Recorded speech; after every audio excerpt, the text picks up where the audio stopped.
The Dark Side by Ashenafi. Exterior Kevin's house, day. It is a luxurious 4-bedroom house. A black car, Uber, comes driving and parks next to the house. Kevin, 17, gets out of the car passenger seat and heads toward the entrance. The Uber drives away. Kevin rings the bell. Nobody answers the call.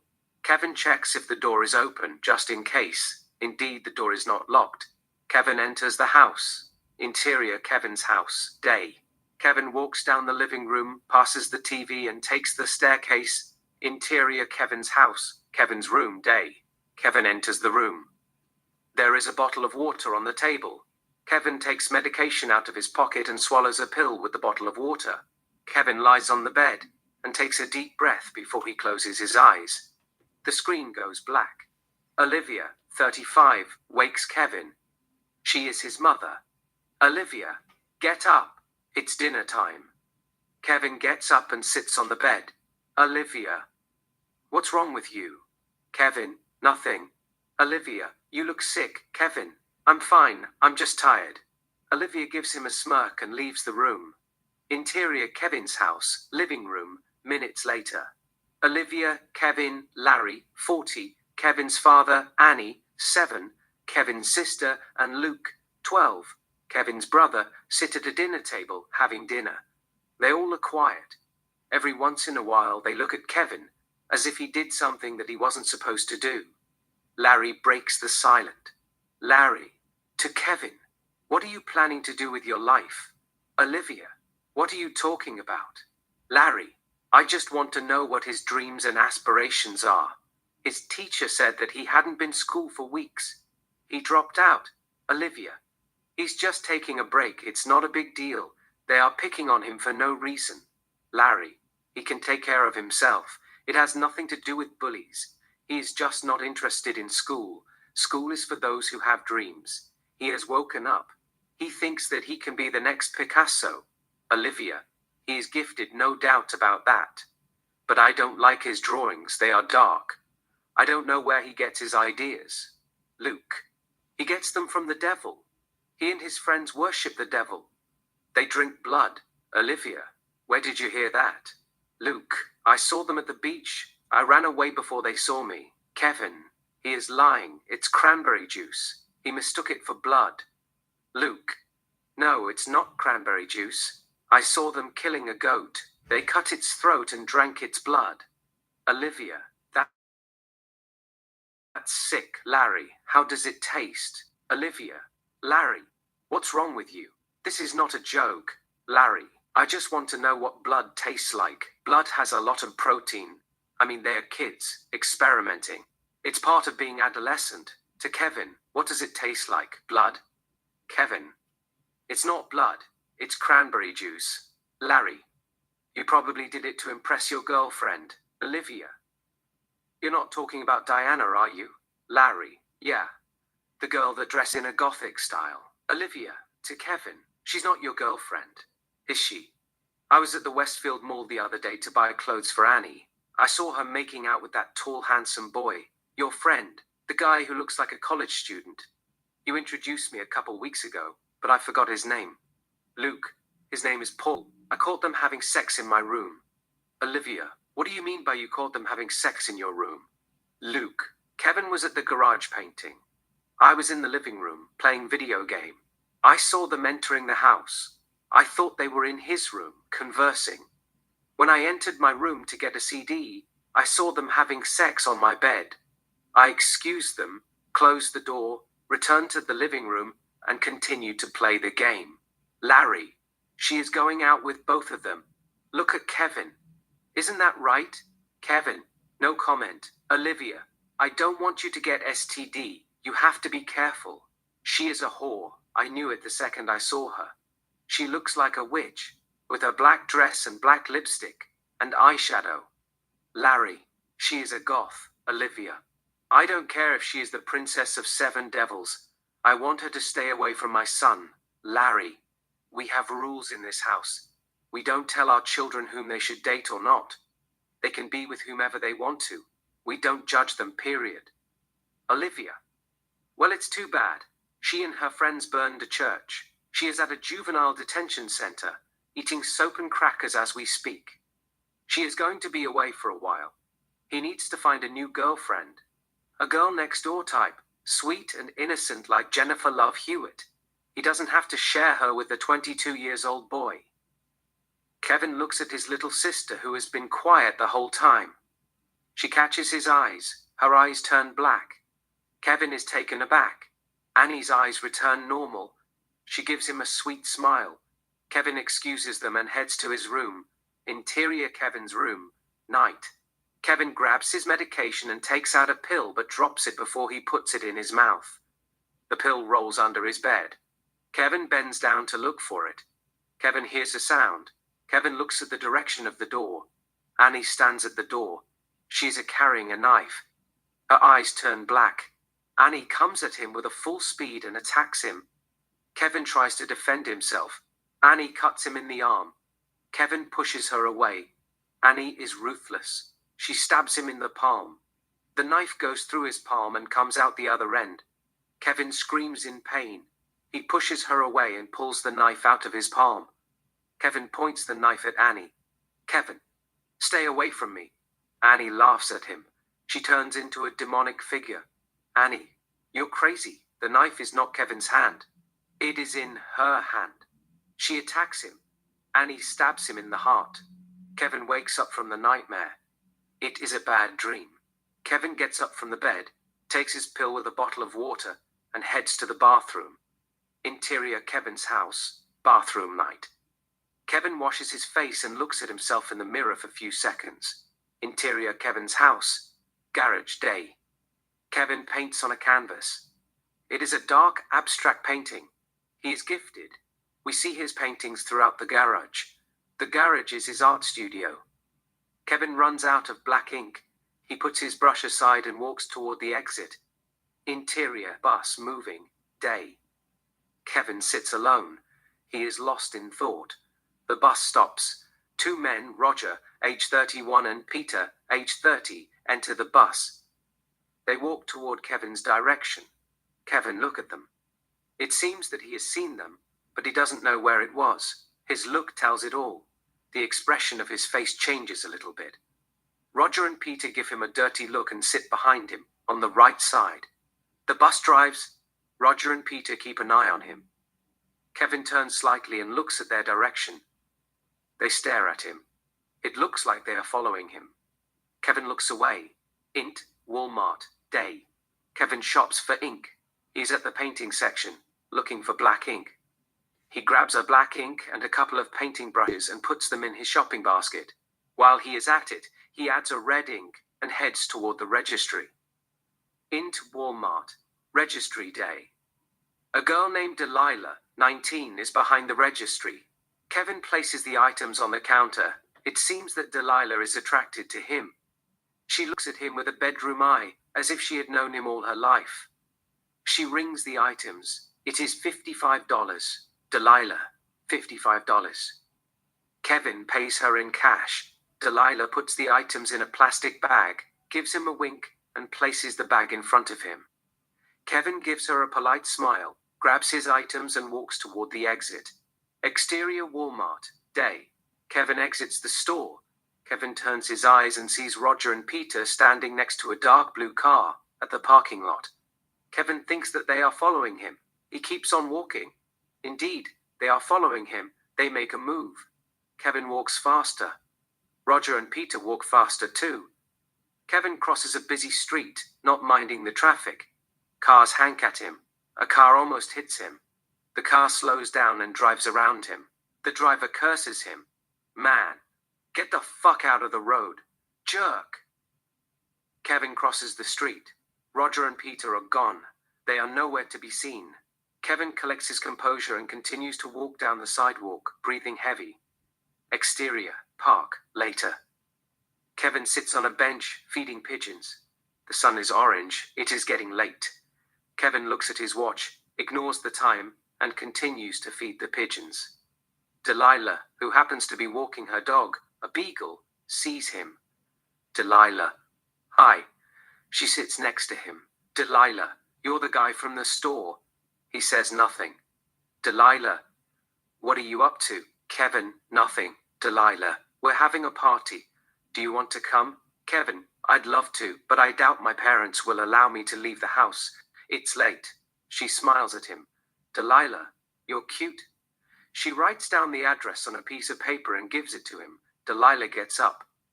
Delilah, if you have nothing to do, just drop by. You're a legend. We'd be thrilled if you could join us. Kevin, I'll think about it. Delilah, it'll be fun. I'm looking forward to seeing you. Bye, Kevin. Take care, Delilah. Come on, Duke. You need to drink water, or you will get sick.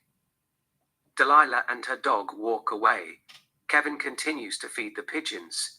Interior Kevin's house, garage night. Kevin works on a new painting. It is a dark, abstract painting. Olivia enters the garage with a bottle of wine and 2 wine glasses. She is wearing a sexy see-through nightgown. Olivia. Hi. You don't mind if I sit and watch you paint, do you? Olivia sits on the sofa before he says anything. Kevin seems a little bit uncomfortable.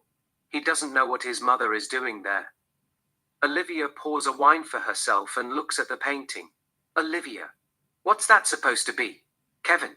It's an abstract painting, open to interpretation. Some see the truth. Others see darkness. Olivia takes a sip. Olivia.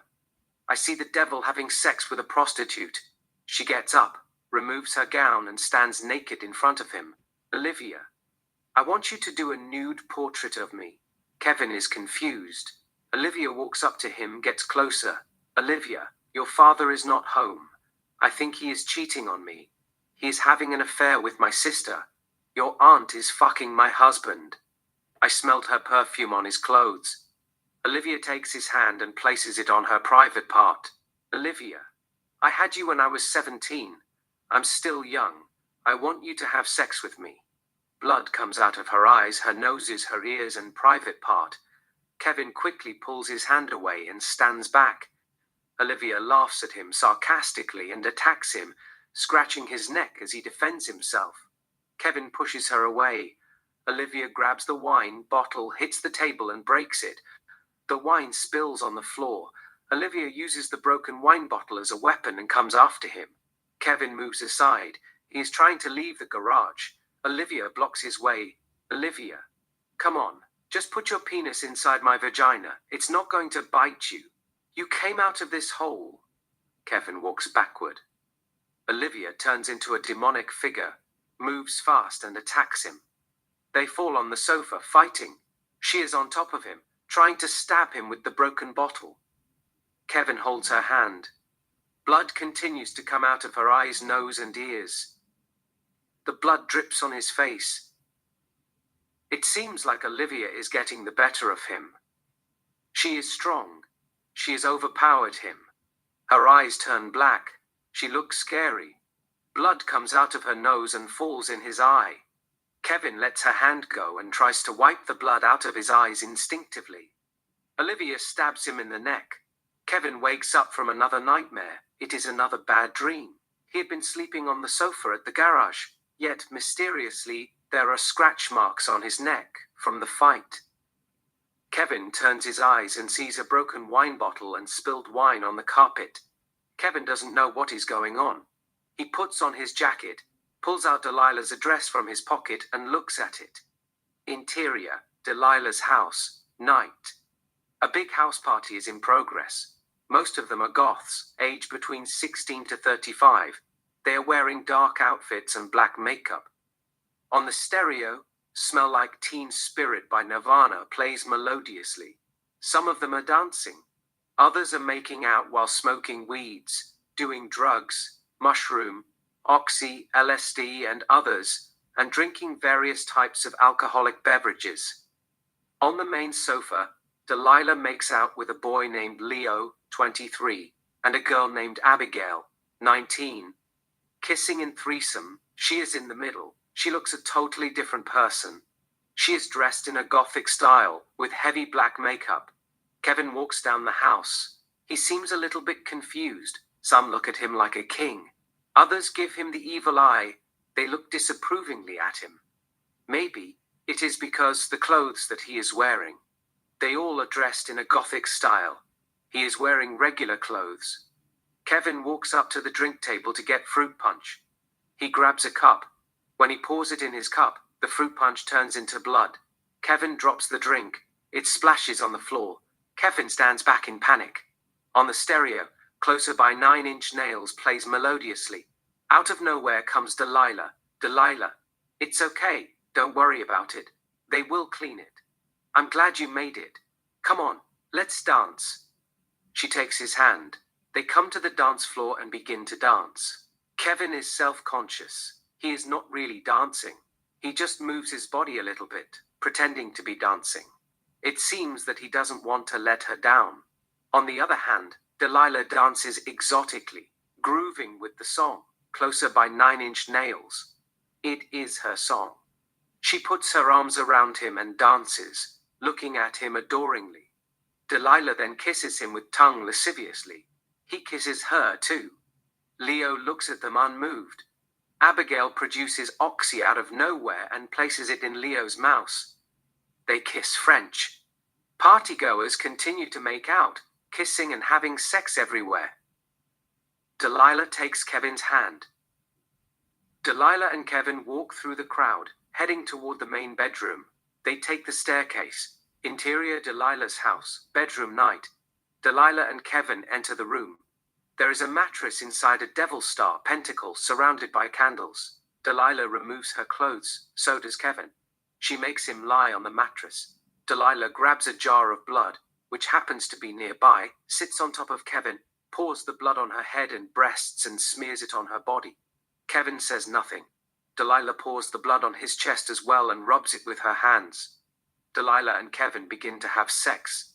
Delilah utters all kinds of Latin words in satanic ritual as they continue to make love. Delilah, in Latin, my Lord Satan, more than ever I find myself in the hands of thee. Please grant me the wisdom to see the truth through darkness.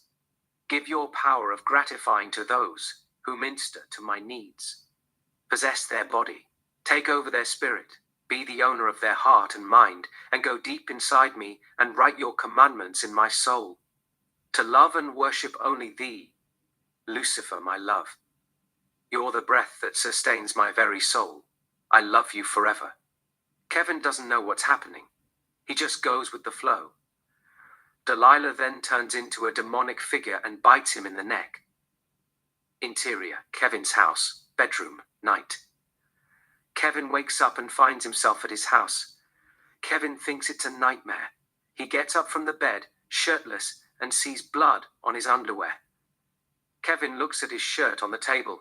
It is stained with blood as well. He is confused. It seems that he doesn't know what's happening.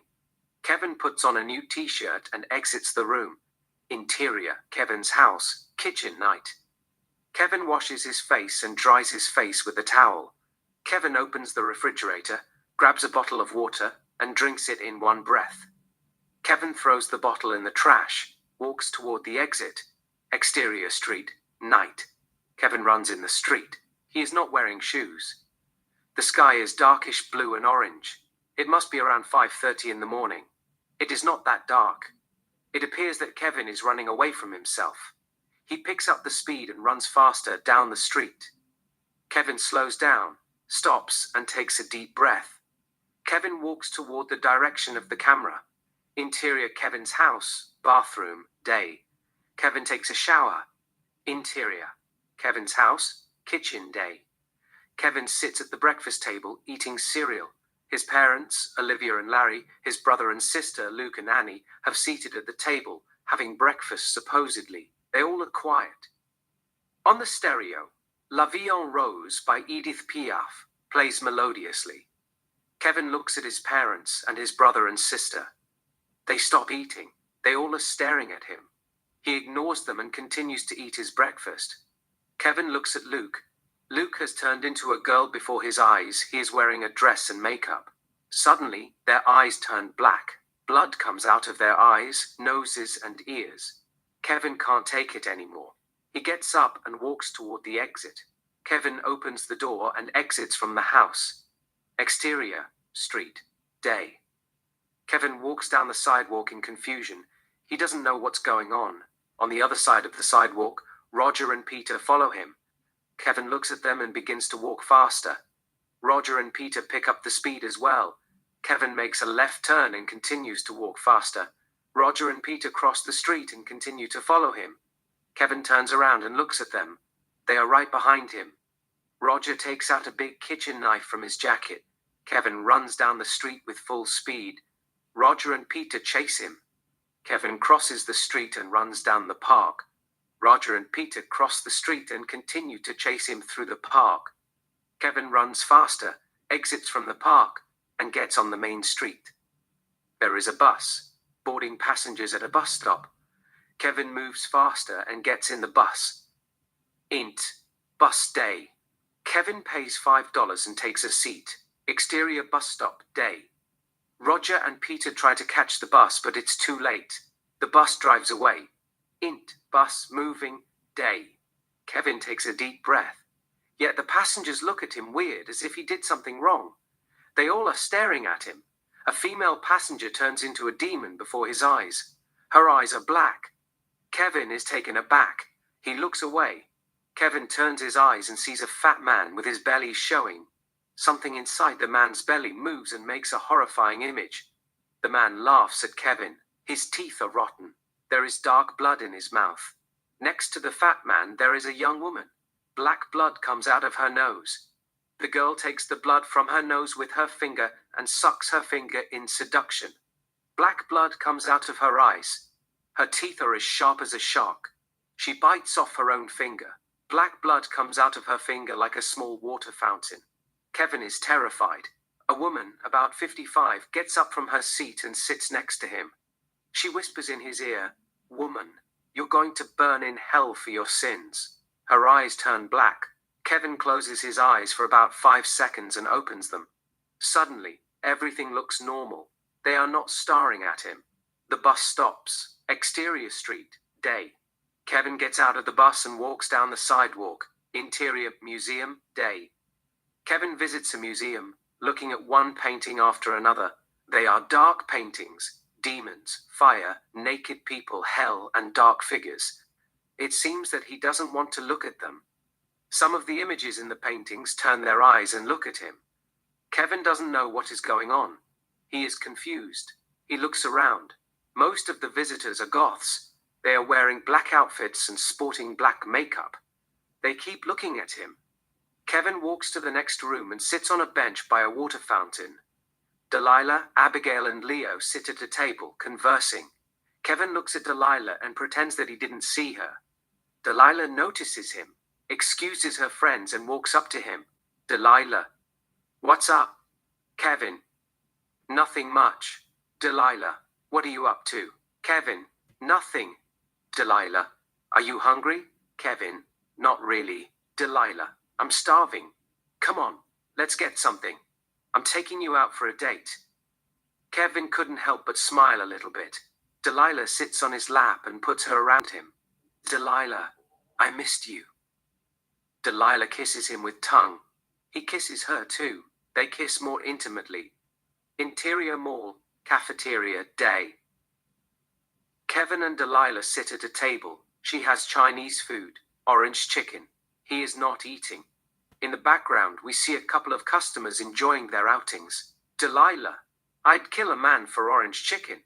Kevin says nothing. Delilah, "Nothing tastes better than orange chicken. Except jumbo shrimp. I mean, I like both jumbo shrimp and orange chicken equally. They both taste scrumptious. But jumbo shrimp is more expensive than orange chicken. Thus, when I go out on a date, I order jumbo shrimp because I am not paying.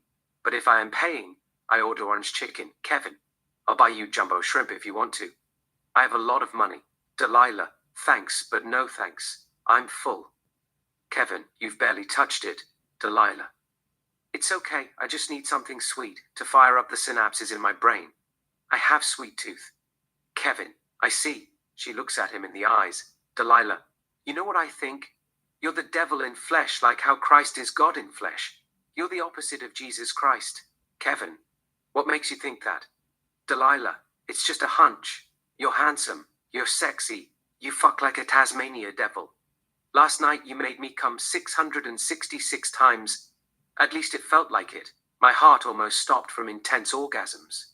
Kevin, what are you talking about? Delilah, you're not a human being. You're the Prince of Darkness. No man has ever fucked me like that. My pussy still hurts. It seems that Kevin doesn't know what she is talking about. Interior. Delilah's house. Flashback. Night. Kevin and Delilah are in the middle of having sexual intercourse inside the pentacle, surrounded by candles. She is at the bottom, and he is on top, entering her with amazing speed. Delilah lets out all kinds of sounds, moaning with pleasure and intense orgasms. Delilah, moaning. It feels so good. Kevin's eyes turn black, as if he were possessed by the devil. He increases the speed. Delilah, moaning.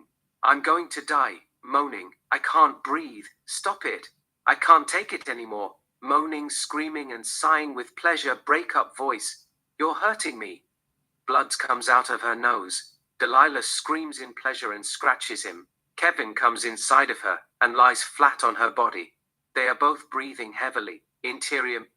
Mall. Cafeteria day. Back to Kevin and Delilah. Delilah shows him a jar necklace that has blood. It's his blood. Delilah. Your blood has a magical power. Kevin. Where did you get it? Delilah. You gave it to me. What's wrong with you? Why are you acting confused? Kevin. I don't remember anything. Delilah. You're not suffering from split personality by any chance, are you? Interior. Delilah's house. Flashback. Night. Delilah and Kevin lie on the bed naked. She is resting on his chest. It seems that she is exhausted. She breathes like a cat that escaped from a Rottweiler. There is a pause. Delia. I want your blood. Kevin. What blood? Delilah. Your blood? I want to wear it around my neck. Kevin. How are you going to extract it? Delilah. My mother is a nurse. I got a needle and syringe. Delilah gets up, walks up to the drawer, opens it, and grabs a needle and syringe. Delilah. I am just going to take a little. It doesn't hurt. She gets closer and takes his arms. Delia, relax. It's a piece of cake. Delilah injects his vein and extracts the blood dexterously. She puts the blood in a small glass container. Delilah. I'll buy the necklace in the morning and put it in the necklace. Kevin says nothing. Delilah puts them aside and rests back on his chest. Delilah. You're a fucking legend. They all worship you. She kisses him with tongue lasciviously. They kiss French. Interior mall. Cafeteria day. Back to Kevin and Delilah. Delilah. I'm sort of a witch. Kevin. What witch? Delilah. I am into black magic and witchcraft. I take classes online. I'll graduate next year. Kevin. What do they teach you? Delilah. I am not allowed to talk about it. It is a secret. But it has to do with how to summon the devil, control over the elements like fire, water, earth, and air, and access the dark dimension. You know, they teach us how to get closer to the Prince of Darkness, cast spells, and be forever young. Kevin. It sounds interesting. Delilah. It's fun. She gets up, grabs her tray, and throws the leftover in the trash. Delilah. Come on. Let's go to shopping. They have Victoria's Secret store on the second floor. I don't know if I could offer them, but I'll try them for fun. On the soundtrack, music plays melodiously. Interior. Mall. Victoria's Secret shop day. Delilah comes out of the dressing room, wearing burgundy lingerie, and shows Kevin the outfit. He thinks that she looks sexy. He pays her a compliment. We don't hear what they are saying due to the music on the soundtrack. Cut 2. Delilah comes out of the dressing room, wearing black lingerie, and shows Kevin the nightgown. She looks alluring. Cut 2. Delilah comes out the dressing room, wearing a red lingerie, and shows Kevin the outfit. She looks arresting. Cut 2. Delilah comes out of the dressing room, wearing a pink lingerie, and shows Kevin the nightgown. She looks breathtaking. Cut 2. Delilah comes out the dressing room, wearing an alluring black see-through lingerie, and shows Kevin the outfit. She looks enchanting. She walks up to him. Delilah. I heard you are an artist. Kevin, under his breath, something like that. Delilia. I want you to do my nude portrait. He looks at her in the eyes. She puts her arms around him, Delilia, seductively by his lips. I think I'm in love with you. I feel it deep inside my pussy. It is hot like the fire in hell. She kisses him. They kiss more intimately. Interior Kevin's house. Garage day. Delilah poses nude, lying on the sofa. Kevin does her portrait. Delilah. A couple years ago, I watched Rosemary Baby and went to bed. I dreamed about having sex with the devil. He had a huge penis. His penis had fingers. He inserted his penis inside my vagina, went deep mysteriously, and squeezed my heart. I couldn't breathe. He looked at me in the eyes and asked me if I loved him. I told him with all my heart and soul, my lord. He squeezed my heart harder and said, prove it. I was a little bit confused. I didn't understand what he meant by, what is prove it? I thought I was going to die. He was squeezing my heart with his penis harder and harder. I just told him that my love for him was eternal. He completed me in a way that lasts for all time. I wanted to be with him forever. He squeezed my heart till it stopped, and he disappeared. My soul leaped out of my body and floated in the air. I thought I was dead. This was the end, but I wasn't ready to say goodbye. There was more beauty to witness, more joy to feel. The sun was still high in the sky, so to speak, but there was so much more to share with loved ones and more sex and more pleasure. I remember telling myself there was still chapters left to write. My story wasn't finished yet. It hadn't even started. I was only 16. There was still a thirst for life. I tried to get back to my body, but in vain. My body rejected my soul. Or rather, once you die, you stay dead. You can't get back. There was nothing I could do about it. I was just standing there and hoping for a miracle. My mother waked me up and falsely accused me of stealing. Someone took $200 from her purse, and she thought that I did it. I didn't really care. I was so relived, it was just a nightmare. I lied to her face. I told her that I didn't steal the money. I borrowed it. I'd pay her back by the end of the week. I knew who took it. It was Dante, my stepfather. I just wanted to enjoy the moment. I was alive. I wasn't dead. I felt like I was reborn. It was a new beginning for me, like a phoenix rising from ashes. I had few words with Dante. I threatened him. I told him that I would call 911 and tell them that he raped me and all. He gave me the money. I gave it to her and squashed the beef. But the story wasn't about the money. I've got a clean slate, a born-again experience. It felt like a fresh start.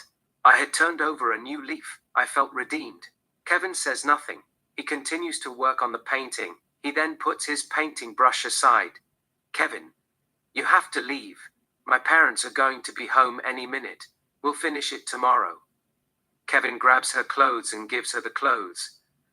Delilah, if you say so. Delilah puts on her clothes. Delilah, I want you to do me a favor. Let's go to my house and kill my parents. Kevin looks at her strange, as if he were saying, you can't be serious, Delilah. I'm fucking with you. It is a joke. But my stepfather has a gun. One time, he came to my room in the middle of the night and fucked me with the gun.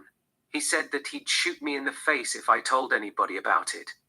Kevin, that's fucked up. Delia, I liked it. I had orgasms. Kevin says nothing. There is a pause. Delia, I'll just go home and have sex with my stepfather. He is black. He has a big gun. Unless you help me kill him, he won't stop. Delilah removes her clothes and stands in front of him naked. Kevin looks at her in the eyes. Delilah puts her arms around him and kisses him. She opens his pants as they kiss. Kevin opens it himself, removes his pants completely, picks her up and puts her on the table. They kiss more intimately and begin to have sex. Exterior cemetery, night. Delilah and Kevin visit a cemetery. Delilah is holding a lantern. She puts the lantern on a grave and plays Bring Me to Life by Evanescence on her cell phone. Delilah puts her cell phone next to the lantern and sings with Amy Lee while dancing. Delilah, this is my favorite song of all time. Delilah continues to sing while dancing. She knows the lyrics to the song. Kevin watches her in wonder. Delilah then gets closer and dances sensually around Kevin. Kevin couldn't help but fall in love with her. Delilah gets near his lips. Delilah, they told me in order to be a witch, I must have sex with a dark soul in the cemetery. Delilah removes her clothes and kisses Kevin. Delilah opens his belt. She wants to have sex with him. Kevin reads her mind, picks her up, and places her on a tombstone that has an angel. They kiss and make love in the cemetery. On the soundtrack, My Immortal by Evanescence plays melodiously. Interior church night. It's an abandoned church. Delilah and Kevin continue to have sex, surrounded by hundreds of candles. It's steamy, passionate, and spiritual sex. On the soundtrack, My Immortal by Evanescence continues to play melodiously. Kevin hits it deliciously. Delilah moans with passion and pleasure. She is feeling it. She scratches him with her nails. Suddenly, the church catches fire. Delilah and Kevin don't seem to be bothered by it. They continue to go at it. The church then transforms into a hellish environment, as if they entered in a different dimension. Kevin and Delilah are surrounded by flames. Demons and humans are having an orgy all over the place. Some of the demons have wings similar to a bat. Kevin and Delilah are the center of attention. They continue to have a passionate sex, weaving their desires in a tapestry of passion and entwining their destinies. The sky catches fire before it opens. We see angels, humans, and demons making out, having an orgy. A female angel, with wings, spreads her legs and takes a leak in water sports.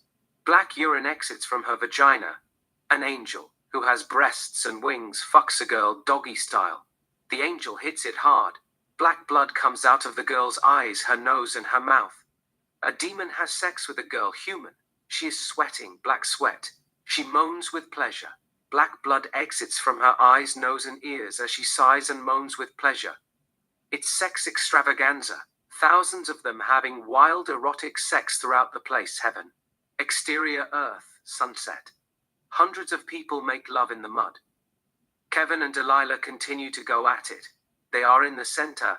They are doing it on top of nude bodies. Black blood rains from heaven. It is an erotic sex. Their bodies are covered with black blood. Kevin hits it like a Superman. Delilah can feel every penetration. She moans with pleasure, as if he were entering her with fire. Interior. Delilah's house. Night. Magically, Kevin and Delilah find themselves in Delilah's room making love. They are surrounded by candles. They both reach climax and breathe in and out, as if they just ran a marathon. Delilah, speaking in a breakup voice, I can't breathe. I think I am going to die this time. Kevin says nothing. Delilah takes a deep breath. There is a pause. Delilah, I want you help me get rid of my parents' bodies. They kick the bucket. Kevin closes his eyes in meditation. Interior Delilah's house. Bathroom night. We see the dead bodies of Delilah's parents, Kate, her mother, and Dante, her stepfather, naked inside the bathtub. Delilah and Kevin walk to the bathroom. Delilah is carrying acid in a container. Delilah, should we cut their bodies to pieces and throw them in a lake, or I should just use the acid and get it over with? Kevin, it's up to you. Delilah, I will just use the acid. It's quicker. It saves us a lot of time. Delilah pours the acid on their bodies. The bodies begin to dissolve, smoking with thin clouds. Kevin, where did you get the acid? Delilah, I got it on dark web. There is a pause. Kevin, how did they die? Delilah, I poisoned them. Kevin says nothing. Delilah continues to dissolve their bodies with acid. Delilah, that bitch knew he came in my room every night and raped me. But she said nothing. Kevin chooses to say nothing. Delilah, don't get me wrong. He has a huge dick. Look at it. Pours acid on his penis. It smokes. I have always had a rape fantasy. He made me come like a river. Suddenly he stopped coming to my room. Soon I found out what was happening. My mother told him that she was pregnant with his child. I guess he wanted to be loyal to my mother. He completely cut me off from his life. It broke my heart. There is a pause. Kevin, was your mother pregnant? Delilah, I don't know. I mean, I doubt it. That bitch is a liar. She would have said anything to create a loving and supportive relationship with him. She was head over heels in love with him. He was 10 years younger than her. She used to fuck him 3 times a day. They had made a lot of sex tapes. We could watch them if you want to. Interior. Delilah's house. Quick flashback. Day-night. Kate and Dante have sex. Kate rides him cowgirl style. Cut 2. Dante is tall and cut. He looks like a football player. He hits it behind, doggy style. Kate makes all kinds of sounds, moaning and talking dirty. Cut 2. Kate and Dante continue to go at it. Reverse cowgirl. Cut 2. Dante fucks Kate in butterfly sex position. Cut 2. Dante taps it in spork sexual position. Kate is feeling it. They are doing it pornography style. Dante turns her over and gets between her legs. They kiss French. There is a camera nearby, recording. Interior Delilah's house, bathroom night. Back to Delilah and Kevin. Delilah. They used to post them in Pornhub and make money on the side. Kevin says nothing. Delilah continues to dissolve their bodies. Delilah. He's a drug dealer. My mother steals OxyContin, ketamine, methamphetamine, fentanyl, and Vicodin from the hospital where she works at, and give them to him to sell it. I have already told you. He has a gold .45 automatic Colt pistol. He used to come to my room and fuck me with the gun. Interior Delilah's room, flashback, night. Delilah lies on her bed with her belly, watching Dante fucking her mother, Pornhub on her laptop. She has on a black football jersey number 22 Baltimore Ravens, but she is not wearing underwear. Delilah touches herself in masturbation. The door is wide open. Dante enters the room without a single drop of clothes. He is carrying a gold, automatic Colt pistol. Delilah turns her face slightly and looks at him with bedroom eyes.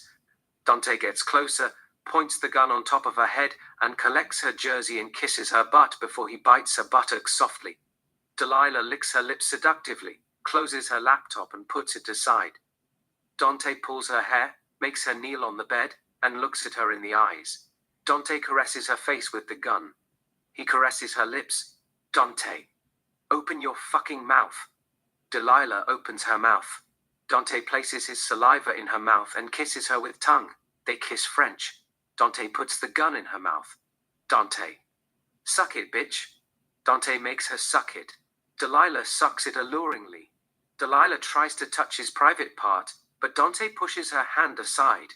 Dante pulls the gun out of her mouth, pushes her and makes her lie on her back. Delilah moves a little bit and lies in the center comfortably, with her head resting on the pillow. Dante sits next to her and looks at her in the eyes, as though he wanted to know if she was into this. Delilah opens her legs seductively. Dante inserts the gun in her vagina and begins to fuck her with the gun. Delilah sighs in pleasure. Dante kisses her as he continues to penetrate her with the gun. Delilah kisses him as well. They kiss more lasciviously. Interior Delilah's house, flashback, main bedroom night. Kate lies on the bed semi-conscious, with open eyes. She is nude. There is a glass of whiskey on the table. It seems that she is drugged. She looks high but lost. Interior Delilah's house, flashback, Delilah's room, minutes later. Dante fucks Delilah hard, doggy style. The bed is shaking. The gun is on the bed. It bounces up and down. Delilah moans with pleasure. Dante then spits on her butthole, off camera, and sodomizes her. Delilah seems to be in pain. Yet, she bites her lips and plays it cool. Delilah, is that all you got, faggot? Dante increases the speed, fucks her harder and comes inside her. Interior Delilah's house, bathroom night. Back to Delilah and Kevin. Delilah. He's a sex machine. No lactic acid whatsoever. He fucked both me and my mother the same night. You know, he used to drug her before he entered my room and raped me. The truth is, she probably wouldn't have given a fuck. She knew about it all along. She used to say like mother, like daughter. She was a nymphomaniac. There was something wrong with her. She would have been down for threesome. She sucked his dick in the kitchen, in front of me. She said nothing when he walked around in the house naked. Kevin chooses to say nothing. Delilah continues to dissolve their bodies. Exterior street. Morning. Kevin walks in the street. The area is quiet and peaceful.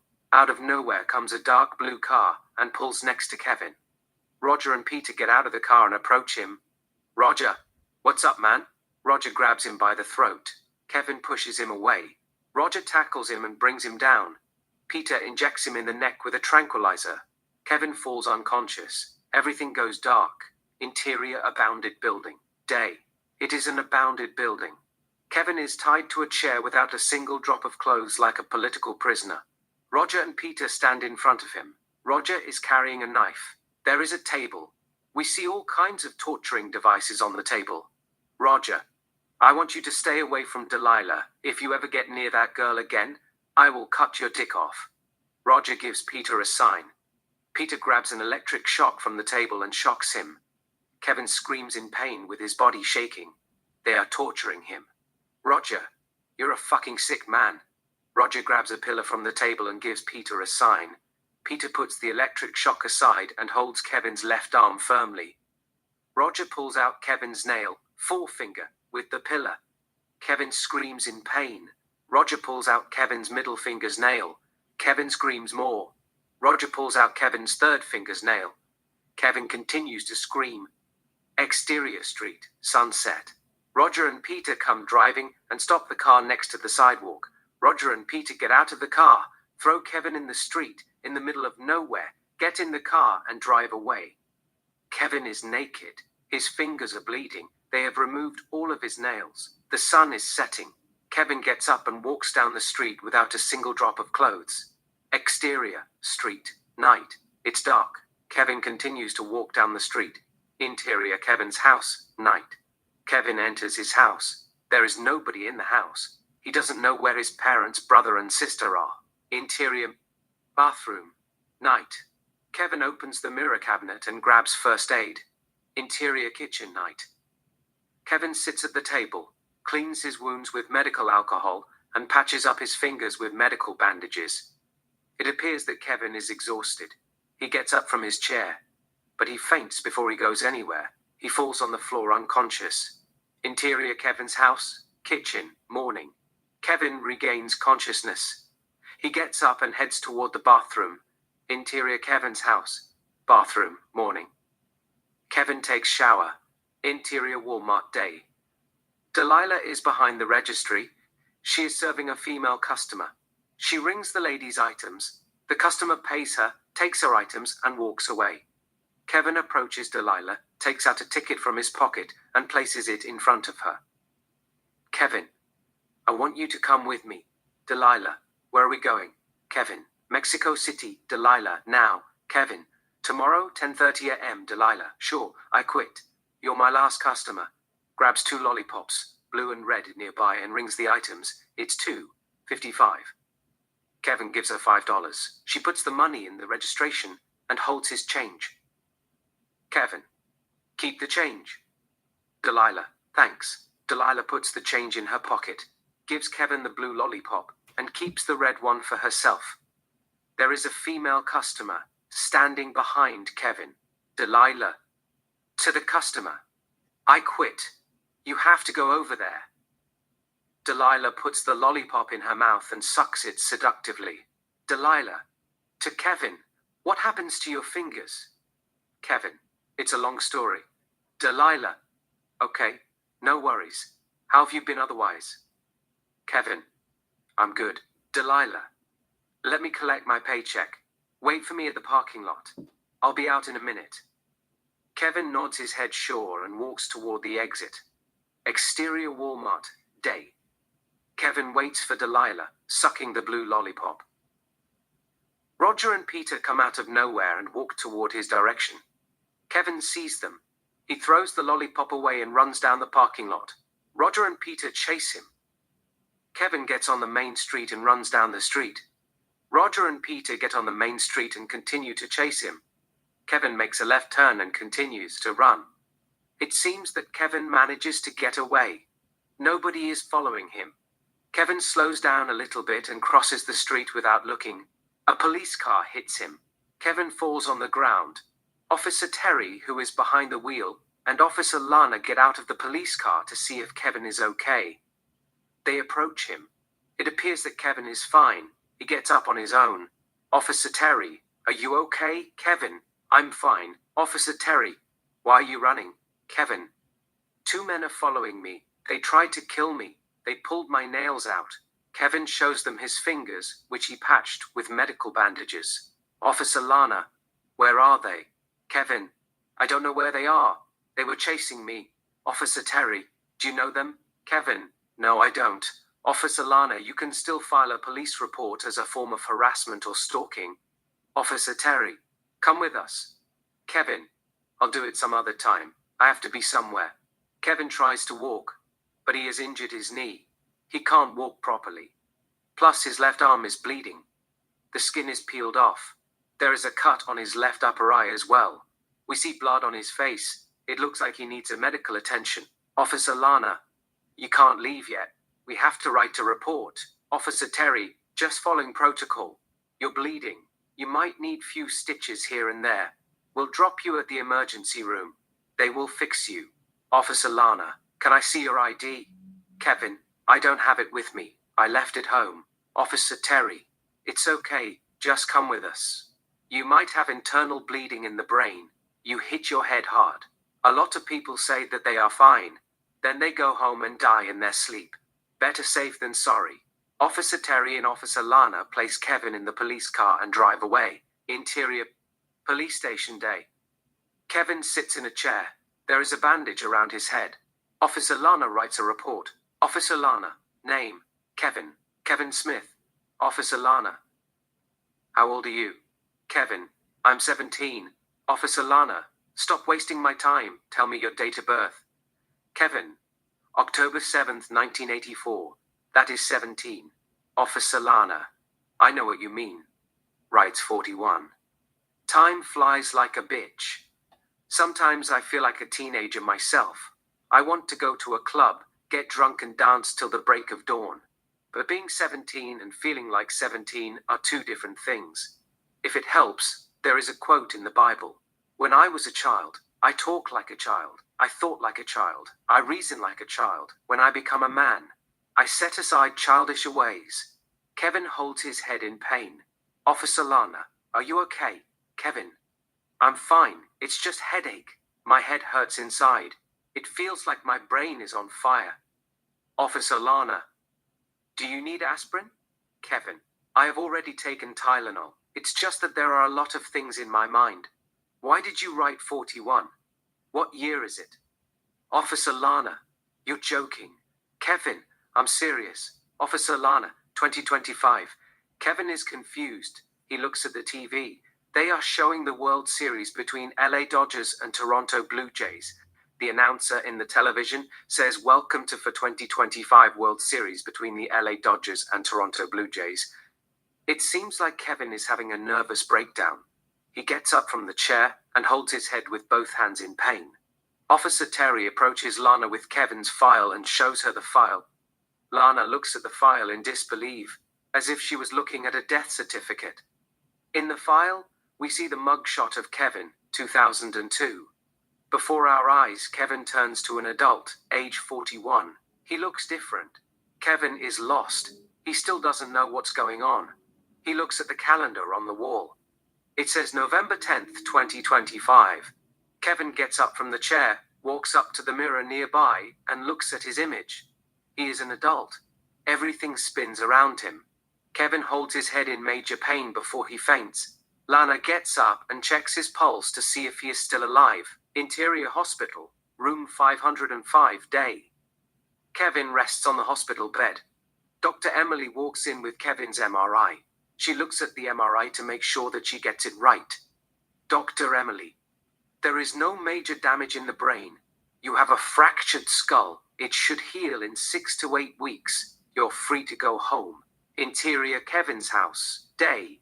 Kevin enters the house. His family has sit at the dinner table.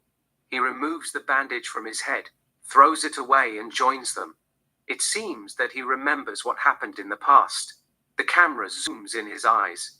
Fade to black. Title card 2002. Fade in. Exterior cemetery day.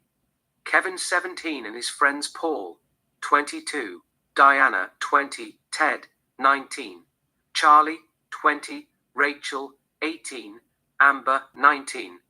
Sit at a cemetery, smoking weeds, doing drugs and drinking black alcoholic beverage. They all are dressed in a gothic style. Ted is filming them with a small handheld camera. Paul is the leader. He is the oldest. Kevin is the youngest. Rachel, I want to use my witch power for something positive. I want to stop people from destroying nature. Charlie, how are you going to do that? Rachel, I'll cast a spell on them. Anybody cuts a tree when they wake up in the morning, they find themselves without a leg. Charlie, spells don't work like that. Their legs don't disappear magically. Someone has to do it. For example, if someone cuts a tree, when he sleeps at night, his wife would get up in the middle of the night, grab an axe and cut her husband's leg. That's how a spell works. Rachel, I don't care how they work. If they touch a tree, they die too. Kevin is attracted to Diana. He keeps checking her out. Diana is with Paul smoking weed. She catches his eyes, takes a drag from her weed and breathes the smoke in Paul's mouth, shotgun, before she kisses him. It seems that she is trying to make Kevin jealous. Kevin looks away. Amber gets up and gives him a drink. Kevin, what's it? Amber. It's called Black Death. A cocktail, red wine mixed with blackberry, vodka, pomegranate, and coffee and GHB. GHB is a date rape drug. It knocks you out like a bitch. We just put a little bit to kill the conscious mind and connect with the spiritual world. Charlie, you can see dead people walking among the living. Amber, no, he is joking. It just makes you high, less inhibited, and more sensual. But if you drink too much, you get drowsy, dizzy, and confused. Charlie, it has side effect, memory loss and amnesia. You don't remember what happened, so don't drink too much. Kevin, why did they call it Black Death? Amber, this is not really Black Death. It is more like Kiss of Death. I mean, in the case of Black Death, you mix it with Rohypnol instead of GHB. It's a date rape drug as well, but more powerful than GHB. It lasts for 8 to 12 hours. Rohypnol can lead to death if mixed with alcohol. Charlie, usually you become unconscious like a dead person. Everything goes black, thus Black Death. Amber, this only makes you horny. It is not as strong as Black Death. Kevin takes a sip, turns his eyes and looks at Diana and Paul making out. His vision is blurry. Diana removes her underwear. Paul lowers his pants. They have sex on a tombstone in front of everybody. Ted films them. Diana looks at Kevin in seduction. Kevin looks away and pretends that he is not bothered by it. Diana and Paul continue to go at it. Paul reaches climax, squeezes her butt, and comes inside of her. Diana gives Kevin a wink. She gives Ted, who continues to film them, a middle finger. Interior Kevin's house, garage night. Kevin is in the middle of painting. It is a dark, abstract art. Annie, his sister, enters the garage. Annie, it's dinner time. I'm told to get you. She grabs his hand. Annie, come on. Kevin, I will be there in a second. Let me wash my hands. Go wait for me inside the house. Annie, no. I'll wait here. We will go together. Kevin washes his hands with the soap and dries his hand with a towel. Kevin, okay, let's go. They walk toward the direction of the camera. Interior Kevin's house, living room night. Kevin and his family have dinner. Everything looks normal. This is not a nightmare. Larry looks at Annie. Larry, what do you want to be when you grow up? Annie, I want to be a singer like Britney Spears. Olivia, she is a good dancer, but she can't sing. Christina Aguilera is better than her. Larry, who cares? If she likes her, she likes her. You should encourage her dream instead of schooling her who can sing and who can't sing. Olivia, I didn't school her who can sing and who can't sing. I only told her Christina Aguilera is a better singer than Britney Spears. Larry, she doesn't need to know that. She is only 8. She likes Britney. You only tell her, if she puts her mind to it, she can accomplish anything. End of the story. Olivia, okay, I'll tell her that next time. Larry, you can tell her now. She is all ears. To Annie, tell her you are all ears. Annie, I am all ears. Olivia, if you put your mind to it, you can accomplish anything. Looks at Larry. Are you happy? Larry, yes, I am happy. Looks at his daughter. You're going to be bigger than Britney Spears. Olivia looks at Luke. Olivia. At least, Luke is choosing the same professional path as his mother, becoming a fashion designer. Larry, no. Luke is going to continue his father's legacy in the field of architecture. Looks at Luke. You're going to be an architect, isn't that right? Luke says nothing. Olivia, leave him alone. He's already designed clothes. You were supposed to encourage him to make his own choices, instead of telling him to follow your footsteps. Larry, okay, you got me there. We are even. However, you are the one who said first that Luke would choose the same professional path as you and become a fashion designer. Olivia. It's because he had already designed clothes at the age of 10. He is going to be bigger than Valentino. Larry, if you say so, I am proud of him. Olivia, to Kevin. What about you? What are your goals? You are not going to college, are you? Kevin, maybe art school. Nicole, have you applied to any art school? You have a gift. They will offer you a scholarship. Kevin, I'll take it one day at a time, but right now, I just want to be left alone.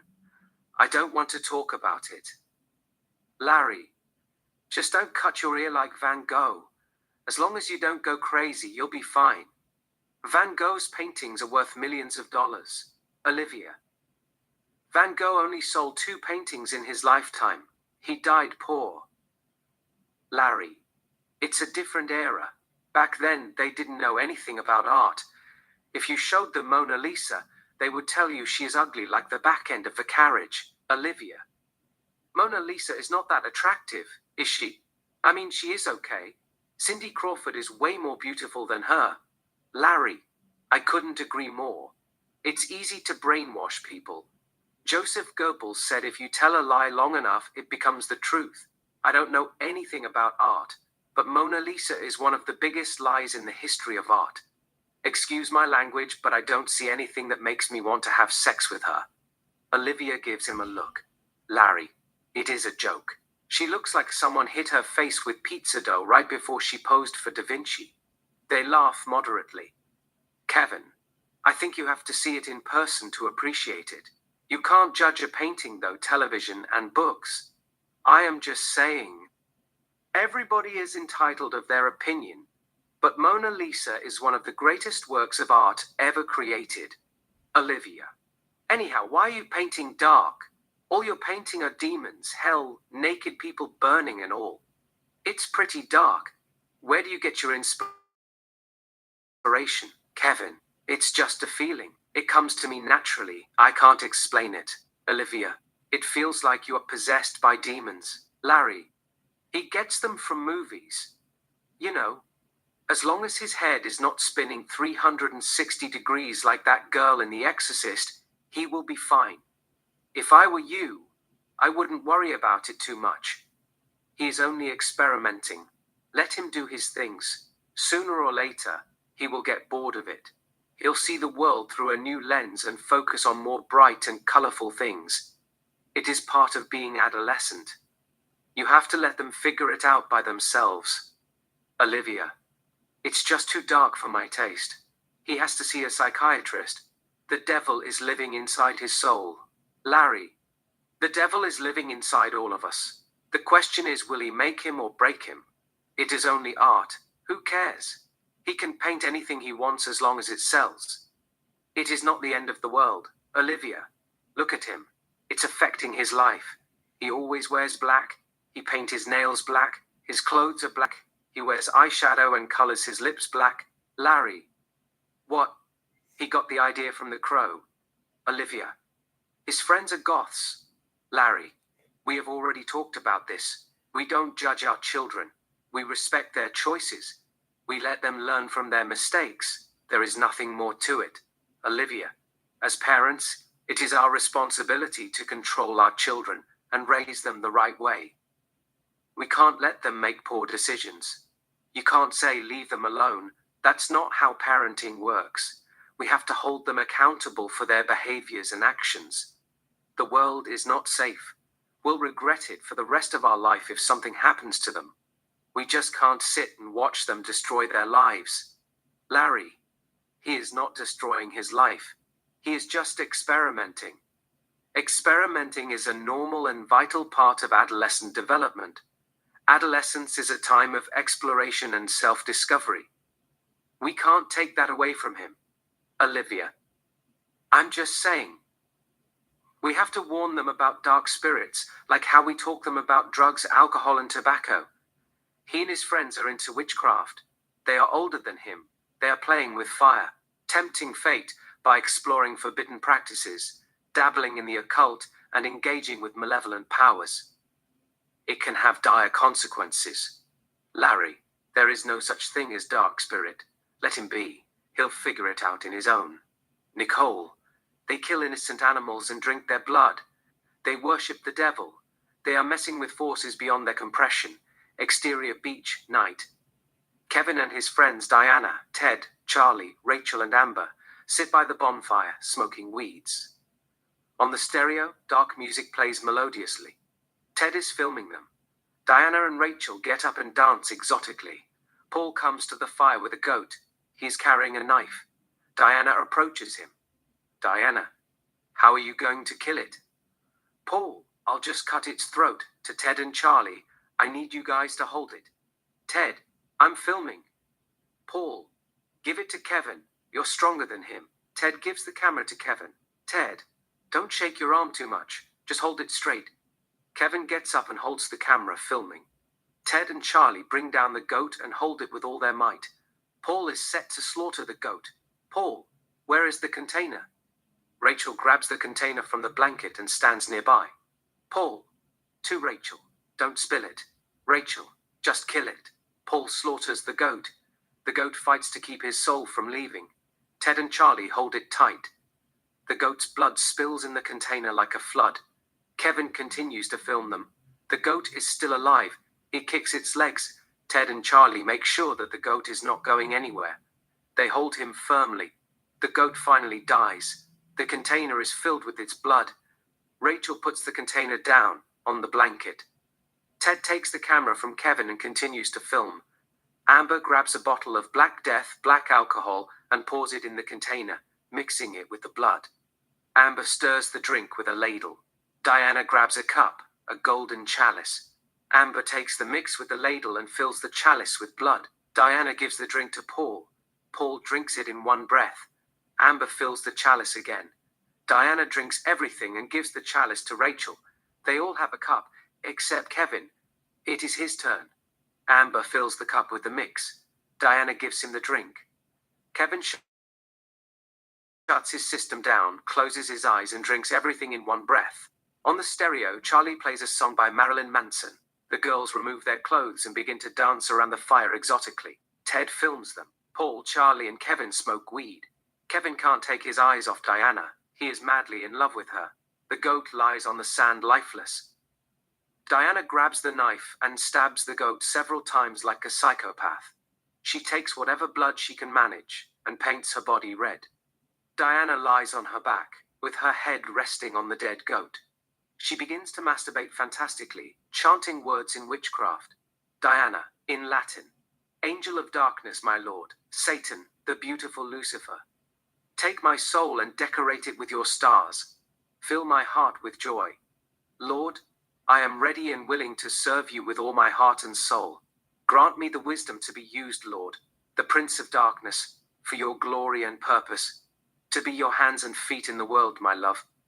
Amber and Rachel approach her, touch her body sensually, and begin to make out with her. Amber kisses her with tongue, so does Diana. They kiss French. Rachel fingers her. Ted continues to film them. Paul, Charlie, and Kevin watch them while smoking weed. Paul passes the weed to Charlie, gets up, removes all of his clothes, and approaches Diana. Amber and Rachel move aside. Diana spreads her legs in seduction.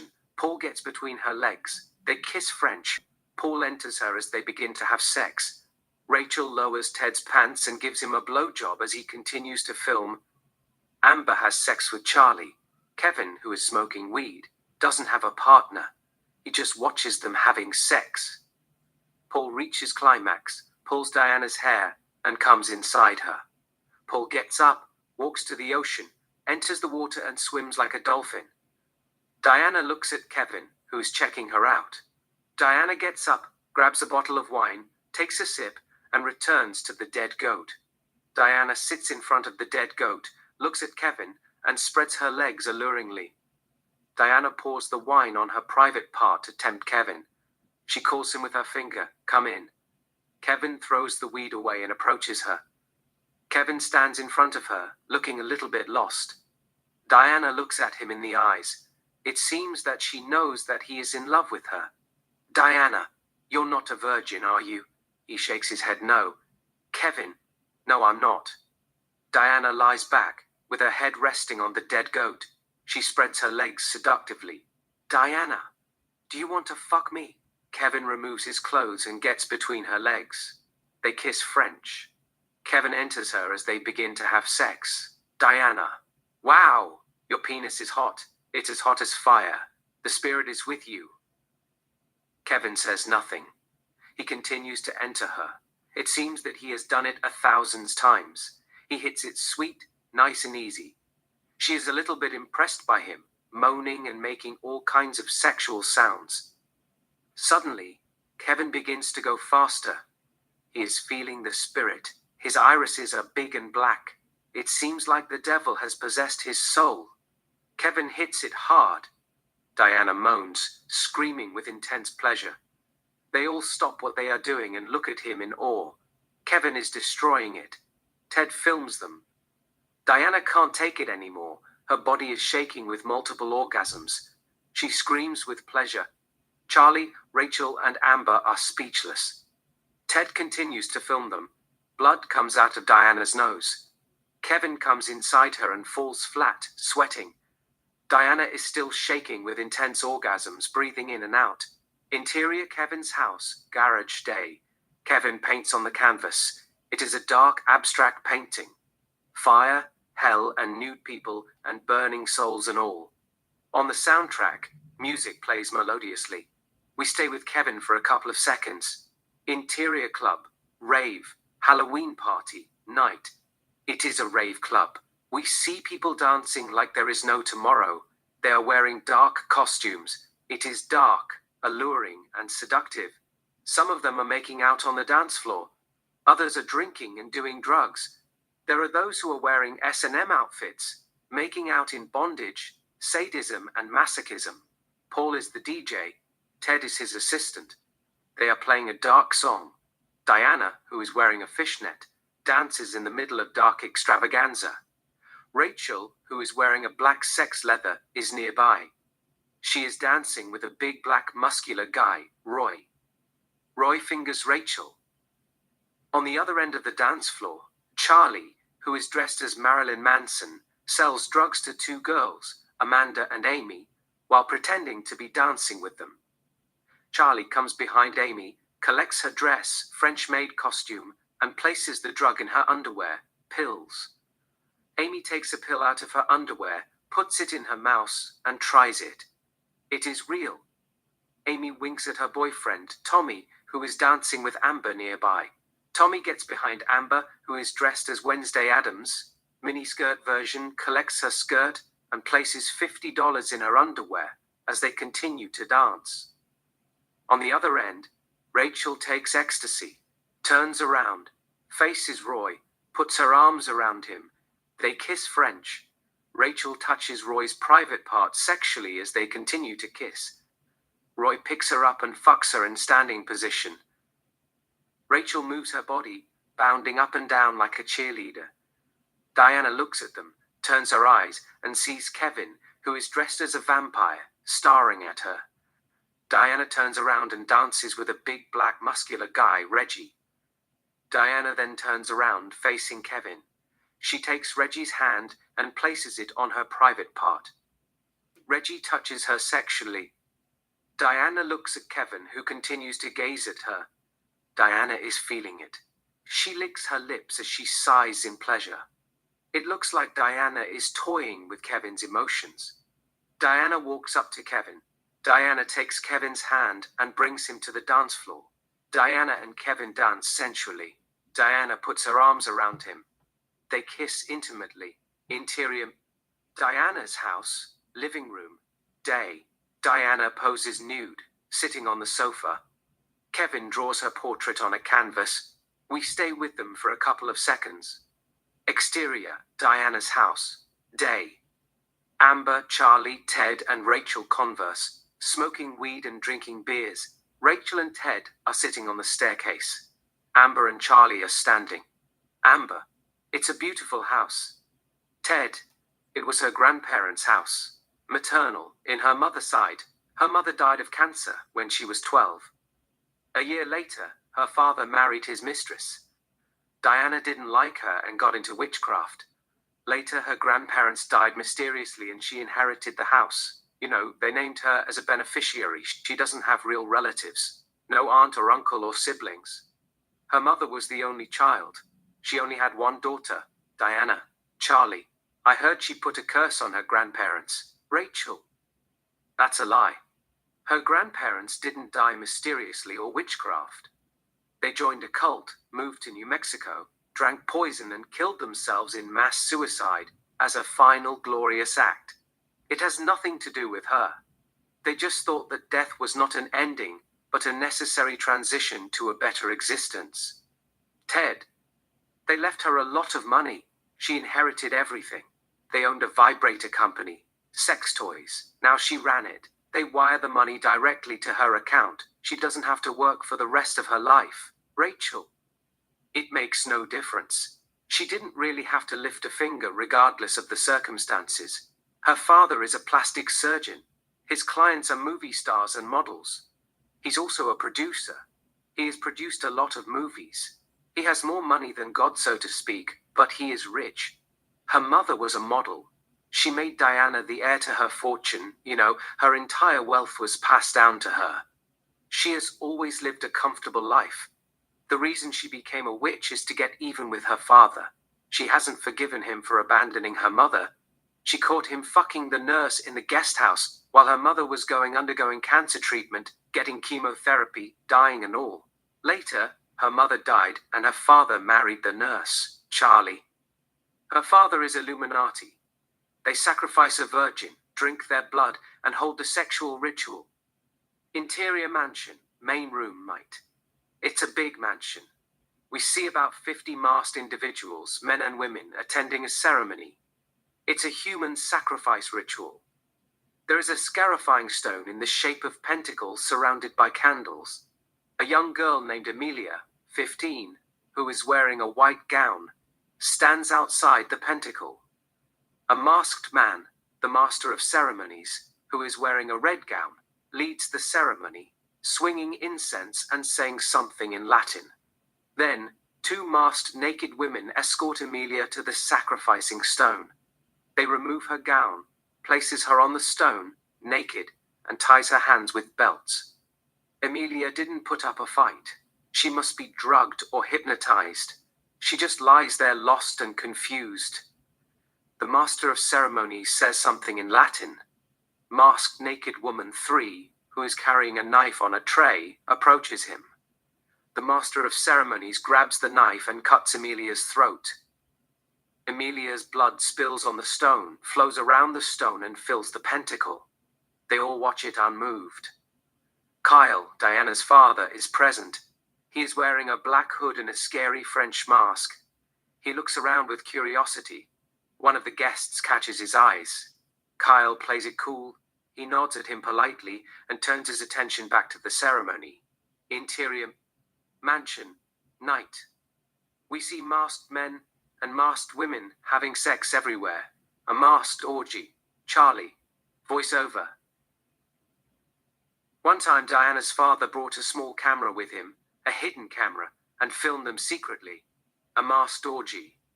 Kyle walks around the palace, one room after another, recording the orgy with a hidden camera. Exterior: Diana's house, day. Back to Charlie. He continues to tell them the story. Charlie. He showed the tape to one of his friends. Diana's father didn't know that his friend had attempted to join the secret society. but he got rejected. He told them about the tape so he could get accepted, become a member. They had few words with Diana's father. The head of Illuminati and the master of the ceremonies threatened to bury him alive unless he destroyed the tape. They just wanted to make sure that he didn't make a copy. If he made copies, they wanted him to get rid of them as soon as possible. Not only that, there was a punishment for breaking the rule: no recording. He told them that he meant no harm. He just wanted to watch it with his close friends. He didn't make a copy. They didn't care. They gave him a choice. He was told to choose his own punishment for the crime, to lose his penis and testicles or let Diana redeem him. He gave them Diana. Interior mansion, main room and night. It's an orgy ritual. Instead of a scarifying stone, we see a bathtub inside the pentacle. It's filled with flowers and surrounded by candles. Diana, who is wearing a yellow gown, stands outside the pentacle. The leader, the man in a red gown, leads the ceremony, swinging incense and saying something in Latin and all. The same 50 masked individuals, men and women, attend the ceremony. 2 masked naked women escorted Diana to the tub inside the pentacle. They remove her gown. Diana stands naked. The leader says something in Latin and gives them a sign. Masked naked woman 1 tells Diana to get in the tub. Diana gets in the tub and sits in the water. Masked naked woman 3 cleans Diana's body with a sponge. Masked naked woman 4 comes to the circle with a chair. She puts down the chair and stands outside the pentacle. Masked naked woman 5 joins the party with a bottle of red wine and a sponge. She tells Diana to step out of the water and sits on the chair. Diana steps out of the water and sits on the chair. Masked naked woman 5th washes Diana's private part with wine. They all looked at her dry-eyed. Charlie, voiceover. She was 14. They all fucked her, one by one, and dropped her at her father's house. She couldn't walk for a week. Interior, Diana's father house, Diana's room, day. Diana sits on her bed without underwear. She is holding a bag of ice on her private part. Her eyes are filled with tears. Charlie. Voice over. Originally, they were going to sacrifice her and drink her blood and all. But she wasn't a virgin. She had already lost her virginity at 13. She went to Cancun with Veronica for spring break and had sex with a college student. They thought that she was no good. Diana closes her eyes. 2 tears exit from her eyes and fall down by her cheeks. Insert Diana's nightmare. Diana's point of view. 1 masked man after another raping her in series cuts. Charlie, voice over. Impure. Instead, she was appointed as a sex nymphette during the cult's orgy ritual. They all are wearing scary masks. It's horrifying. Exterior Diana's house. Day. Back to Charlie. He continues to tell them the story. Charlie. After that, she stopped talking to her father. That's why he lets her do whatever she wants. He felt guilty about it. Amber. She hates both her father and stepmother. She had a baby brother? Half-brother? 6-month-old? She is planning to sacrifice him to the devil. Rachel. She's a powerful witch. What doesn't kill you makes you strong. Don't underestimate her. She can control people's mind. Interior Diana's house. Night. Diana, Kevin, Rachel, Paul, Amber, Charlie, and Ted sit on the floor, around a pentacle, surrounded by candles, performing a ritual and practicing the occult. They all are nude. There is a white rabbit in the middle of the pentacle. The rabbit is not dead, it is alive, but he can't move. They must have broken his legs or did something to it. It has rested on the floor peacefully. Diana, dear Lord, the King of Darkness, Satan, my true love, I pray that you bestow upon me spiritual and emotional wisdom, through the power of fire, water, air and earth, to love you and worship you forever and ever. Angel of fire, warm me, inflame me with your love. My guardian dear, Lucifer, Lord of night stars, come into my heart, govern my emotions, take charge of my spirit, possess my soul, and be a part of me.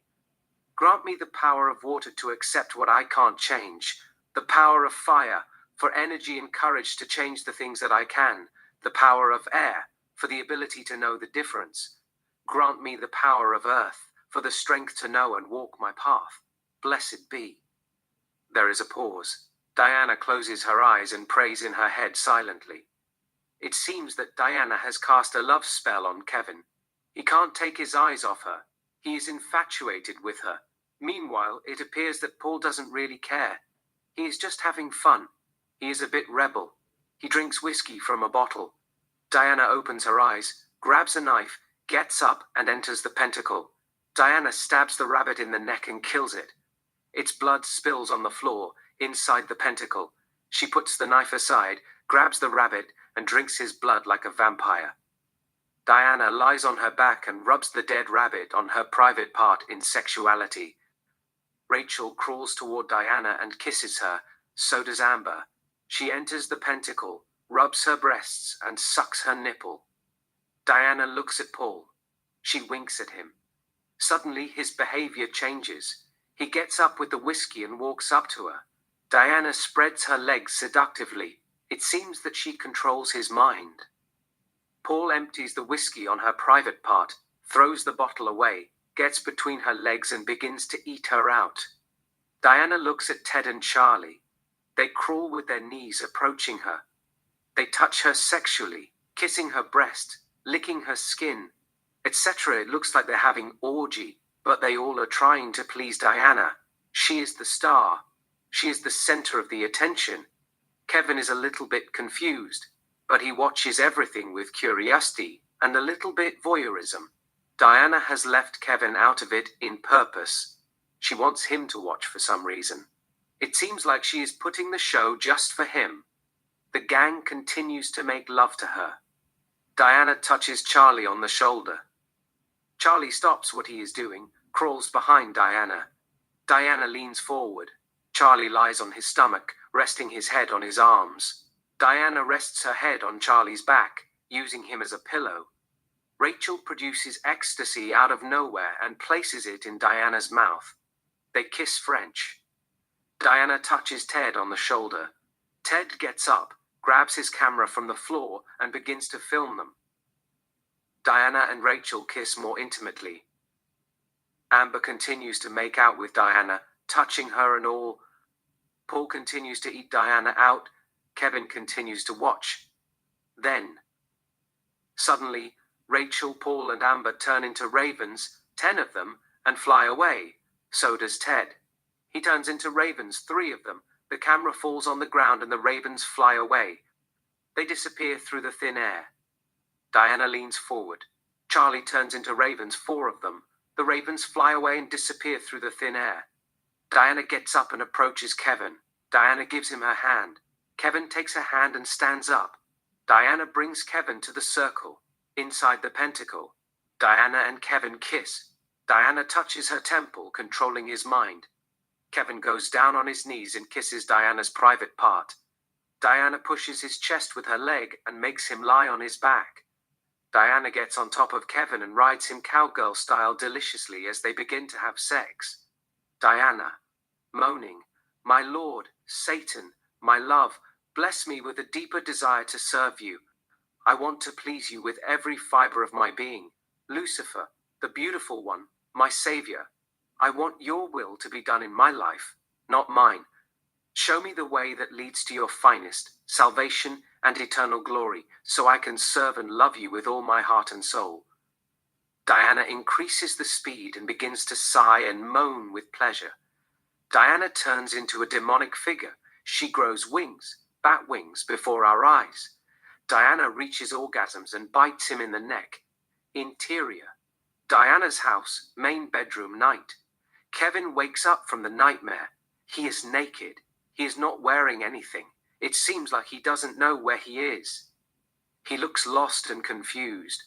Kevin gets up from the bed. He grabs a towel from the table and puts it around his waist and exits the room. Interior Diana's house, living room, night. There are about 100 candles, burning like sunset. Diana, Paul, Rachel, Ted, Amber, and Charlie sit on the floor without a single drop of clothes watching The Craft, 1998. Diana is smoking weed. Paul is drinking whiskey from a hip flask. Rachel is eating a slice of cake. Amber and Charlie are making out with French kiss. Ted is filming. Kevin gets down from the staircase and comes to the living room. They all look at him. Kevin, what time is it? Rachel looks at her watch. Rachel, 11:17 p.m. Kevin, fuck, I have to go. Diana, you can crash here. I would love for you to stay the night. Kevin, I had a lot of fun, but I can't push my luck with my parents. It'll cause problems. I can only stay until 11:000 p.m. Rachel, she can put a spell on them and make them disappear if you want to. Kevin looks at her weird. Rachel, I'm kidding, but she is a powerful witch. She can make them sick if they ground you or say anything to you. Paul, how old are you? Kevin, 17. Paul, you're a grown man. 17 is not a child. You can be out late till dawn. Your parents have no right to tell you anything, Kevin. I know that. It's just that I don't want to get in their bad side. Amber, they give him $300 a week to buy painting supplies, snacks, clothes and all. He has to keep his folks happy. Rachel, fuck them. Diana has money too. She can buy him anything he wants. Diana, come. Sit with me and watch the movie. It's a good movie. Diana opens her legs alluringly. Kevin walks up to her. Diana, lose the towel. You don't need it. Kevin removes the towel and puts it on the sofa. Diana, sit between my legs. Kevin sits between her legs and begins to watch the movie with them. The Craft, starring Fairuza Balk, Robin Tunney, Nev Campbell and Rachel True. Diana takes a drag from her weed and gives him the joint. Kevin takes a hit and gives the weed back to her. They focus on the movie a little bit. Diana takes a drag and breathes the weed in Kevin's mouth. Shotgun. Kevin and Diana kiss French. Paul looks at them. No emotion. He doesn't seem to be jealous or anything. He just takes a sip from his flask and continues to watch the movie. Kevin and Diana kiss more intimately. On the soundtrack, music plays melodiously. Exterior college, stadium day. Diana, Paul, Kevin, Rachel, Ted and Amber sit at the far end of the stadium, conversing and smoking weed. We don't hear what they are saying due to the music on the soundtrack. On the field, the men's football team, the Blue Cats, are practicing. Not only that, we also see the cheerleaders rehearsing nearby. Ted films the cheerleaders afar. One of the cheerleaders is Melissa. Melissa looks at Diana from a distance. She excuses her teammates and walks up to her bag by the fence. Melissa takes out something from her bag and walks toward Diana. Meanwhile, Ted comes down the stairs, gets closer, and continues to film the cheerleaders. The cheerleaders see him filming them. The leader is Helene. She whispers something to their ears. They all remove their underwear and show him their butt before they laugh big. Helene is not done. She shows him her private part, inserts her index finger in her private part, sucks it seductively and winks at him. Ted can't believe what he is seeing. He continues to film them. To his surprise, the girls continue to rehearse without underwear, kicking their legs and all. Even the football players stop practicing and watch them rehearse. The music on the soundtrack fades away. Melissa approaches Diana and gives her a cigarette box. Diana opens the box and looks at the content. It is a piece of human hair. Melissa offers Diana $200. It is a payment. Diana, keep it. I don't need your money. Just don't tell anybody about it. Melissa nods her and walks away. Charlie. What's that for? Rachel, to cast a spell. Charlie, what spell? Rachel. It was a house party. She had one too many. She had sex with the quarterback. He then invited his teammates. They raped her. Or rather, they gangbanged her. 14 of them. She said that she was drunk. She didn't remember anything. They did it without her consent. But they said she knew what she was doing, sucking their dicks off while she was being fucked from behind. She was into it. She was begging them to fuck her harder and asking them to choke her and all. You know, she told them to come on her face like a porn star. Now, they all call her ghetto superstar, including the cheerleaders. She wanted to get even with them. Charlie. Whose hair that? Rachel. Nicholas Turner. Charlie. Nick, TNT? Rachel nods her head yes. Charlie. That is insane. I didn't know he goes here. I thought he was in prison for the explosion. Rachel. He was in juvie. He did his time. 5 years in Orange County. They just released him a couple months ago.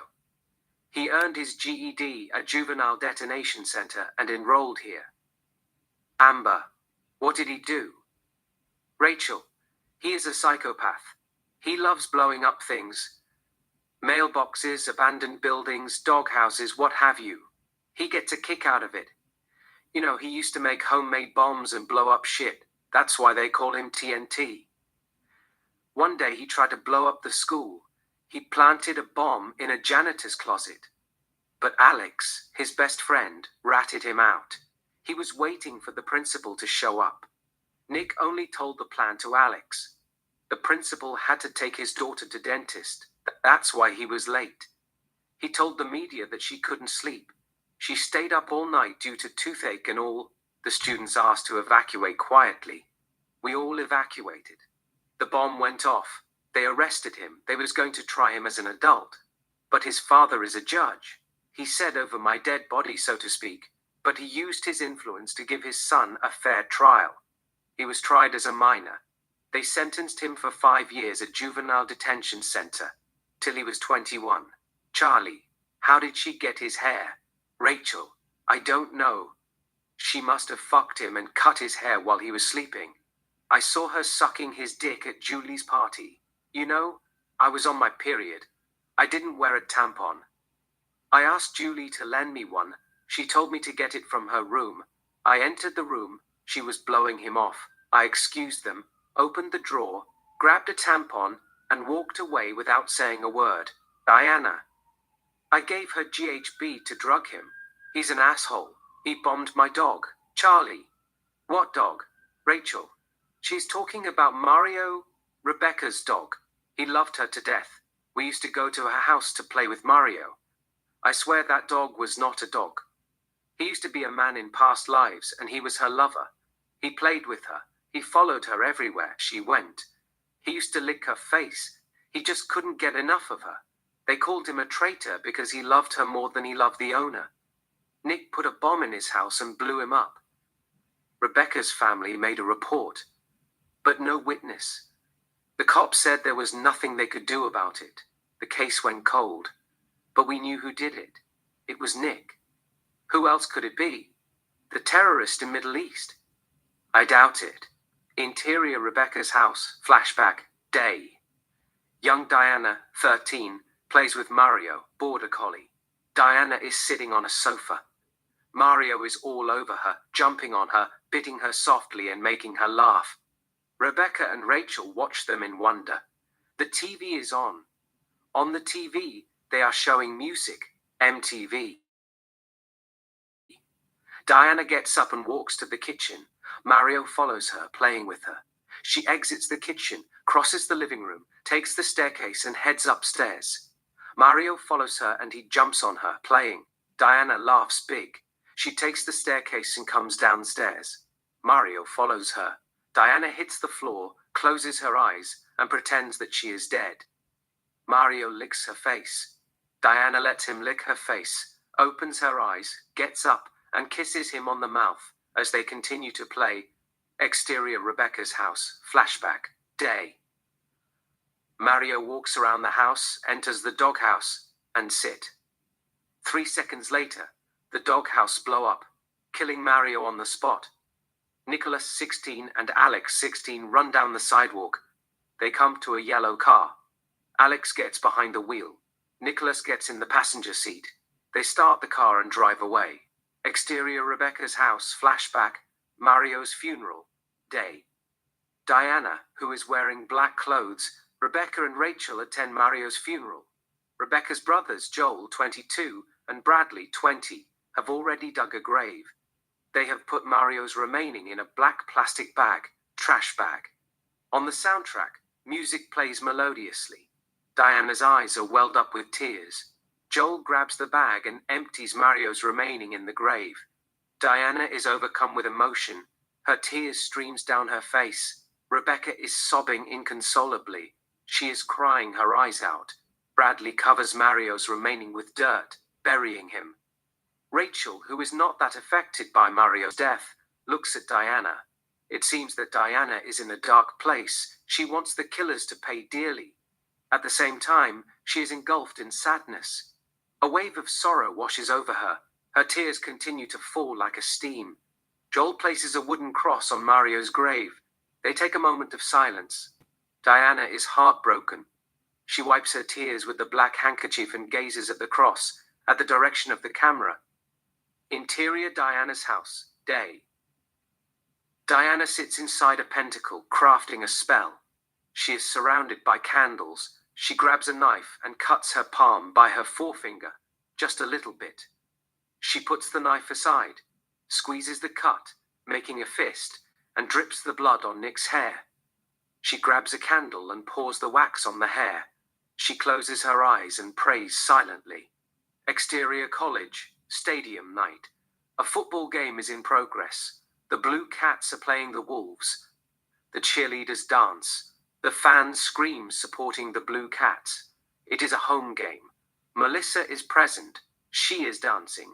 Two Blue Cats fans, who are sitting nearby, are giving her hard time. Fan first. Ghetto superstar. Shake your little ass. Fan second. If we lose, it will be your fault. You sucked their soul out of their body.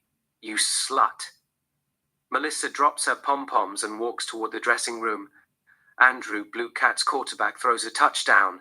The fans celebrate. Out of nowhere comes Nick, carrying AK-45, and begins to shoot the football players randomly. Some get shot. Others run away. It's complete chaos. Nick has also strapped himself with suicide bomb. Andrew is down. He has been shot in the leg. Nick approaches him and points his gun at him. Andrew, don't shoot me.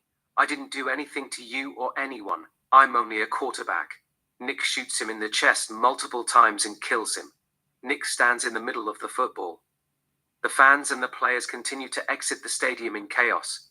About 10 cops and 10 security personalities surround Nick, pointing their guns at him. They notice he's wearing bomb. They choose to wait. Nick looks at the sky, presses a button and detonates himself. Int, church, day. Father James preaches the gospel. Paul, Diana, Kevin, Rachel, Amber, Charlie and Ted attend the service. They are not there to pay respects to God. They come to cause troubles. There are about 40 churchgoers listening to what Father James has to say. Some of them keep looking at the outsiders. It is because they are dressed in a Gothic style, with black makeup and black outfits. Father James, do not turn to mediums or seek out spiritists, for you will be defiled by them. I am the Lord your God. Diana and Paul kiss French. Father James ignores them and continues to preach. Melissa is present. She's sitting in the back. Father James, I will set my face against anyone who turns to mediums and witch doctors to prostitute themselves by following them, and I will cut them off from their people. A man or a woman who is a medium or witch doctor among you must be put to death. You're to stone them. Their blood will be on their own heads. Paul gives Rachel a wink. Rachel looks at Father James, collects her dress and shows him her private part. Rachel then takes a leak. Churchgoers make noise in disgust. Roger and Peter, who work at the church, approach them to confront them.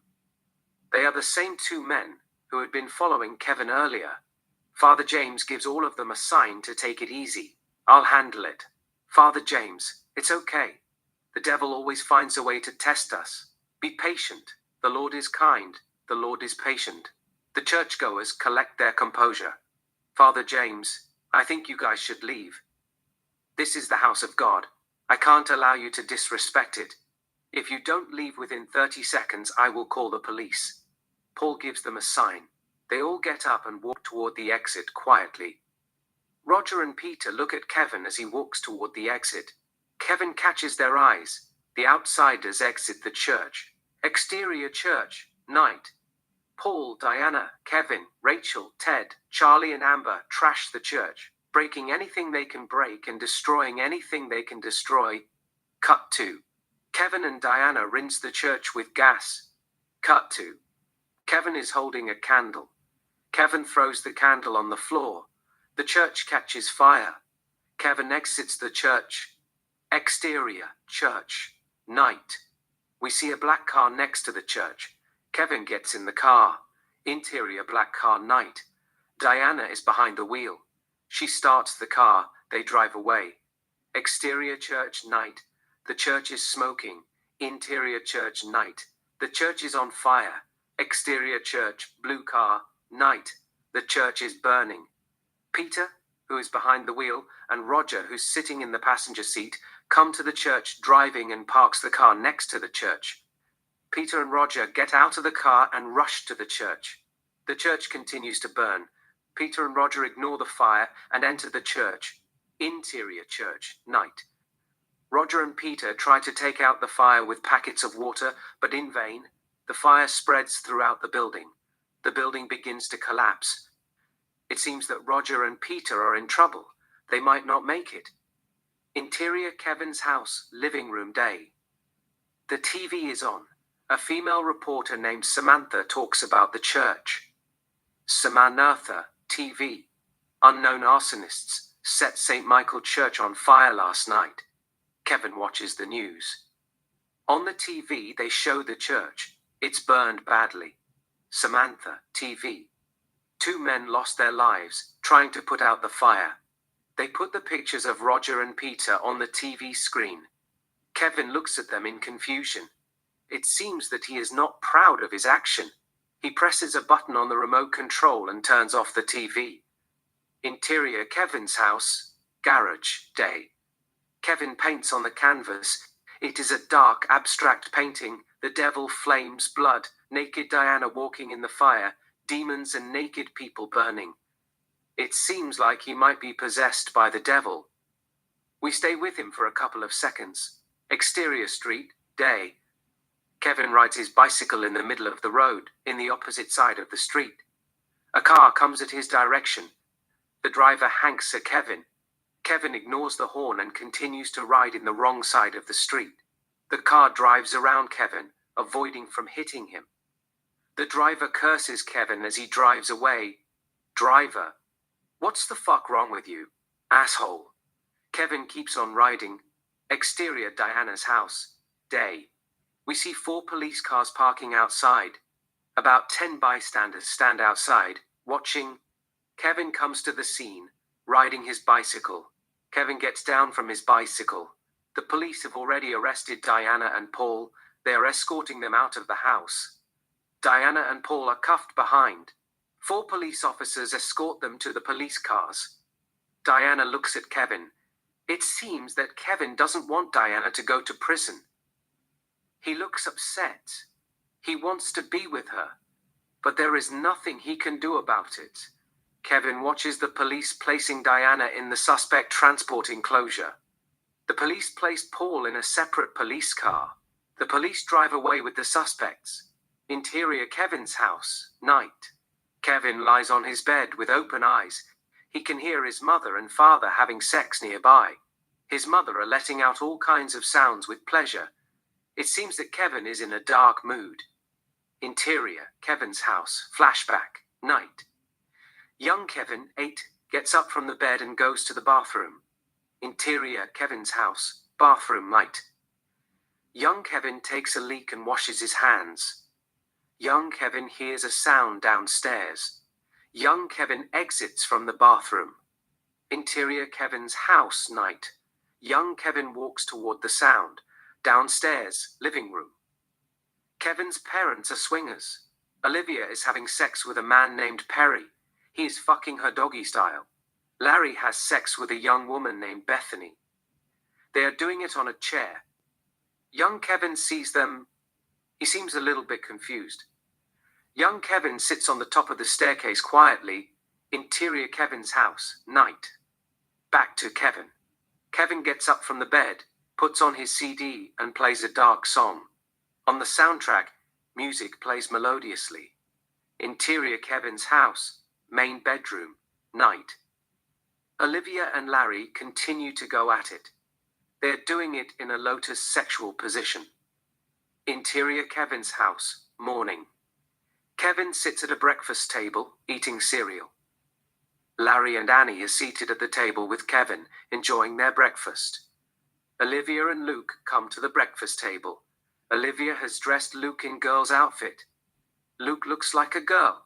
Larry, why is he wearing a dress? Olivia, he is no longer a boy. She is a girl.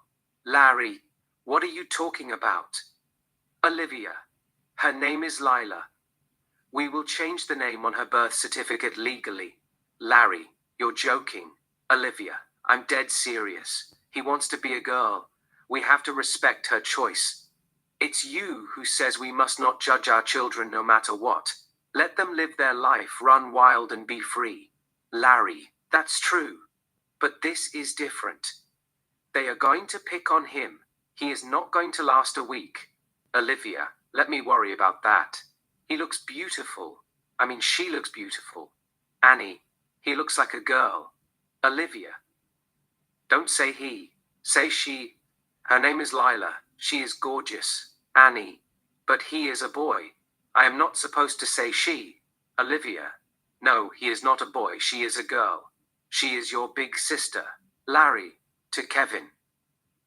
What do you make all of this? Kevin. I don't care. Leave me out of it. Larry. Okay. If she or he wants to be a girl, it is cool with me. I will support her 100%. I am her father. I will always love her from the bottom of my heart no matter what. But why she's wearing lipstick and eyeshadow?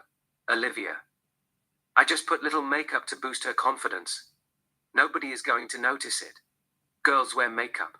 It is not a big deal. Larry, if you say so. But don't say I didn't warn you if they harass him. I mean harass her. Kids always look for an excuse to bully someone. Olivia. She can stand up for herself. She is a tough girl. Larry. At least Kevin would have protected her if he hadn't dropped out. Now, they are going to make her life a living hell. I know kids. It's in their nature to give someone a hard time. Olivia. Let's just focus on what we can control at first, which is to be loving and supporting parents to our daughter. The rest will fall into place. Larry. Sure. Looks at Lila. You like it. Lila nods her head yes. Larry. Okay. Sit and eat your breakfast. Lila sits at the table and has cereal. Lila looks at Kevin, who is in a dark place. He seems lost. Kevin gets up and walks toward the exit. Exterior street. Day. Kevin walks down the street. It seems that something is haunting him. Insert Kevin's nightmare. Kevin sees Paul cutting the goat's throat, Diana stabbing the dead goat with a knife and painting her body with blood, Paul having sex with Diana at the cemetery, a baby lying inside a pentacle crying, Kevin, himself, having sex with Diana inside the pentacle surrounded by candles, the church burning, seeing Roger and Peter in the news, etc. Kevin holds his head in pain. Interior school. Auditorium night. A school play is in progress. Anne is playing a witch. She is dressed in black. The auditorium is packed. Olivia, Larry, and Lila sit in the middle of the auditorium and watch the show. Kevin sits in the back alone. He seems in a dark place. Annie is confronted by 3 boys. Boy first. Burn her on the stake. She is a witch. She eats children. Annie, if you touch me, blood will come out of your nose and die. Boy first. Don't be afraid of her. Arrest her and burn her on the stake. Boy 2 and boy 3 grab her arms. They quickly let her go and hold their noses. They put fake blood on their noses, fall on the ground, and begin to shake in acting, kicking their legs. Annie, I told you if you touch me, you'd die. But you fools don't listen. Boy 1 runs to the backstage. Annie laughs like a witch. Annie, don't mess with me. I'm a bad witch. Annie continues to laugh. Kevin closes his eyes. Interior Kevin's room. Bedroom night. Kevin lies on his bed with open eyes. It seems that he can't sleep. Kevin closes his eyes. Insert Kevin's nightmare. Kevin sees Paul cutting the goat's throat, Diana stabbing the dead goat with a knife and painting her body with the goat's blood, a baby lying inside a pentacle, surrounded by candles, crying. Kevin gets up and walks toward the exit. Interior Kevin's house, garage night. Kevin draws a dark image in candlelight. He is nude. He is not wearing anything. There are candles throughout the room. Interior Kevin's house, living room night. Kevin, who is nude, stands in the living room, carrying a knife. Interior Kevin's house, main bedroom night. Olivia and Larry are in the middle of having sex. Larry is on top and Olivia is at the bottom. They are doing it missionary position. Kevin storms in and stabs Larry in the neck. He stabs his father several times. Larry holds his neck and tries to defend himself in vain. Kevin continues to stab him in maniac. Larry dies covered in blood. Olivia gets up from the bed and screams from the top of her lungs. Kevin stabs her in the stomach. Olivia falls down and dies as well. Interior Lila's room, night. Lila stands in her room in horror. She has heard her mother screaming. The door opens. Kevin enters the room with a knife. His face is covered with blood. He looks scary as hell. Kevin approaches her. Lila is frozen. She can't move due to fear. Kevin stabs her in the throat and kills her. Interior Kevin's house, hallway night. Annie stands in the hallway holding her teddy bear. Kevin exits from Lila's room and looks at her with his cold eyes. Annie is frozen as well. She is scared. Annie pisses on herself. Kevin walks up to her and gets down on one knee in front of her. Kevin opens his arms as if he were telling her to hug him. Annie hangs him. Kevin closes his eyes. The image of Annie playing a witch and laughing come to his memory. Kevin stabs her in the side. In his head, Annie continues to laugh at him.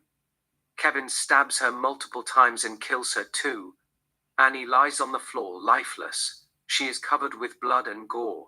Kevin walks toward the direction of the camera.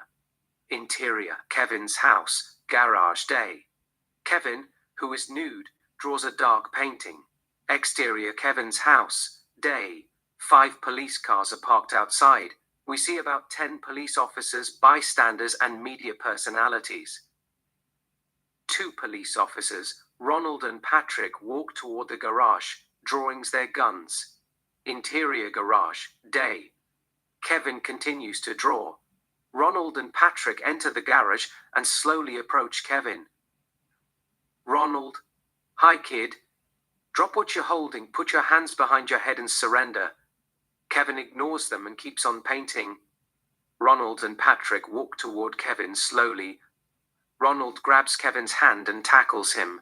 Ronald, you're under arrest. You have the right to remain silent. Anything you say can and will be used in a court of law. Ronald cuffs him behind. Meanwhile, Patrick looks at the drawings in awe. It seems like they were painted by the devil himself. Exterior Kevin's house, day. Ronald and Patrick escort Kevin to a police car. Kevin has put on clothes. The media and paparazzi take his pictures in chaos. The crowd watch everything in puzzlement. Ronald and Patrick place Kevin in a police car. The media and paparazzi take more pictures. Interior courtroom, closing argument day. Kevin, the defendant, sits in the right side of the court. Barbara, his lawyer, sits next to him. The courtroom is packed. Jennifer, 30, Kevin's aunt, sits behind Kevin. The prosecutor is Tony.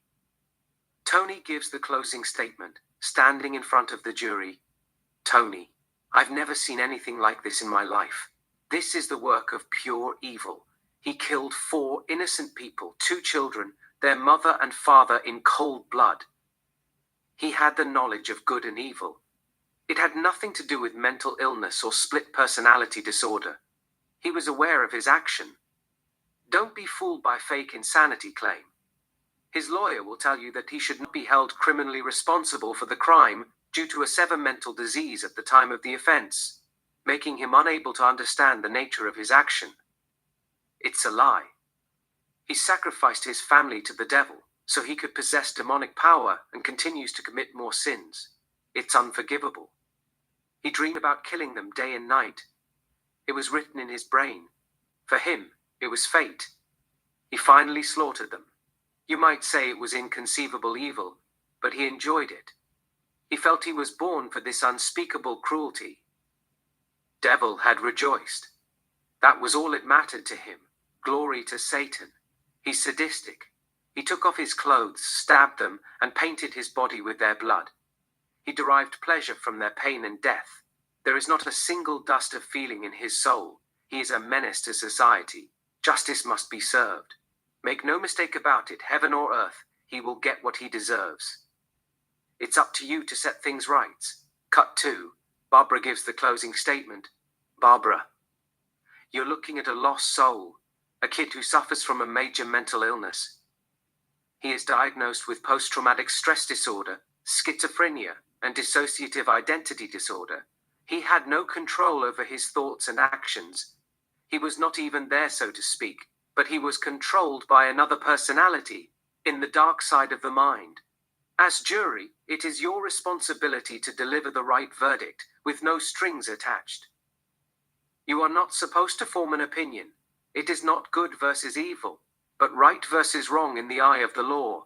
Not guilty by reason of insanity, nothing less, nothing more. The prosecutors know the truth. They don't care about anything but winning, so they could brag about it. We had these much conviction. Blab, blab. They twist the facts. They used shock appeal to trick you. But this is not a comic book. We are dealing with real life. A kid who needs a professional help. A kid who needs your help. Please help him and save his life. Do the right thing. Interior courtroom, day. The jury has reached the verdict. The judge reads the verdict and gives the verdict to the clerk. Judge Matthews, Mr. Smith, would you stand and face the jury? Kevin gets up and faces the jury. Judge Matthews, Mrs. Robertson. The clerk, Mrs. Robertson, reads the verdict. The clerk, Superior Court of California, County of Los Angeles, in the matter of People of the State of California versus Kevin Smith, case number BA 606066. We, the jury, in the above entitled action, find the defendant, Kevin Smith, guilty of the crime of murder, in violation of Penal Code Section 187A, a felony, upon Olivia Smith, a human being, as charged in count 1 of the information. Kevin looks down. Jennifer shakes her head in disbelief. The clerk continued, Superior Court of the State of California, County of Los Angeles, in the matter of People of the State of California versus Kevin Smith. We, the jury, in the above entitled action, find the defendant, Kevin Smith, guilty of the crime of murder in violation of Penal Code Section 187A, a felony, upon Larry Smith, a human being, as charged in count 2 of the information. Interior, courtroom, lobby, day. Jennifer has few words with Barbara. Jennifer, what's going on? You told me that you'll help him. Are you telling me he's going to spend the rest of his life behind bars? He is clearly not guilty by reason of insanity. Barbara, it's okay. I've got everything under control. We will appeal the decision. It is nothing new. 90 UT of 10 times the jury would find him guilty no matter what. The Supreme Court will turn the verdict. Trust me on this one. Int, mental institution. Dr. Julia office, day. Dr. Julia, 32. Evaluates Kevin Julia. How are you? He say nothing. Julia, what's your name? He doesn't respond. Julia, do you hear voices in your head? He says nothing. Julia, you have to talk or you're going to spend the rest of your life in a mental institution. He says nothing. There is a pause. Julia, I'm here to help you. You can tell me anything. The relationship between a patient and a psychiatrist is confidential. I am ethically and legally bound to protect the privacy of your information shared during therapy sessions. I want you to feel safe and comfortable sharing what's your mind. Do you trust me? He says nothing. Julia, do the voices in your head tell you to harm yourself or hurt others? He says nothing. There is a pause. Julia, do you miss your family? Kevin says nothing. Julia, if you don't tell me what's bothering you, I can't help you. They may increase the dosage and disrupt the neuroconnections in your brain. You'd become slow and dim like a zombie. Do you want to be a zombie? He says nothing. Julia, you have to speak. Just say anything. What's your favorite movie? He says nothing. Julia. Fuck. She takes out a cigarette, lights it, and smokes. She gives him the cigarette. Kevin takes a drag and breathes out the smoke. Kevin. Thanks. He gives her the cigarette back. Julia. You do talk. For a second I thought that you were mute. She takes a drag, breathes out the smoke, and kills the cigarette. Julia. You're young. You have a bright future ahead. My job is to help you. I want you to leave this place as soon as possible and join the society regardless what you did in the past. In order to do my job, you have to speak to me. We must build trust. You need to let me access your mind. Share your thoughts and feelings. Above everything, I want you to feel safe. There is a pause. Julia, do you feel safe? Kevin says nothing. Julia takes a deep breath. Julia, please say something for Christ's sake. There is a pause. She looks at him in the eyes. He looks at her too. Kevin, may I have a bottle of water? I'm thirsty. She gets up, grabs a small paper cup from the table, fills it with cold water, and gives him the water. Kevin drinks it in one breath. Kevin, thanks. He gives her the cup. She throws it in the trash and takes a seat. Julia, I want you to know you're not a criminal. You're a patient. You're not in prison. You are in a psychiatric hospital. We'll do everything in our power to help you.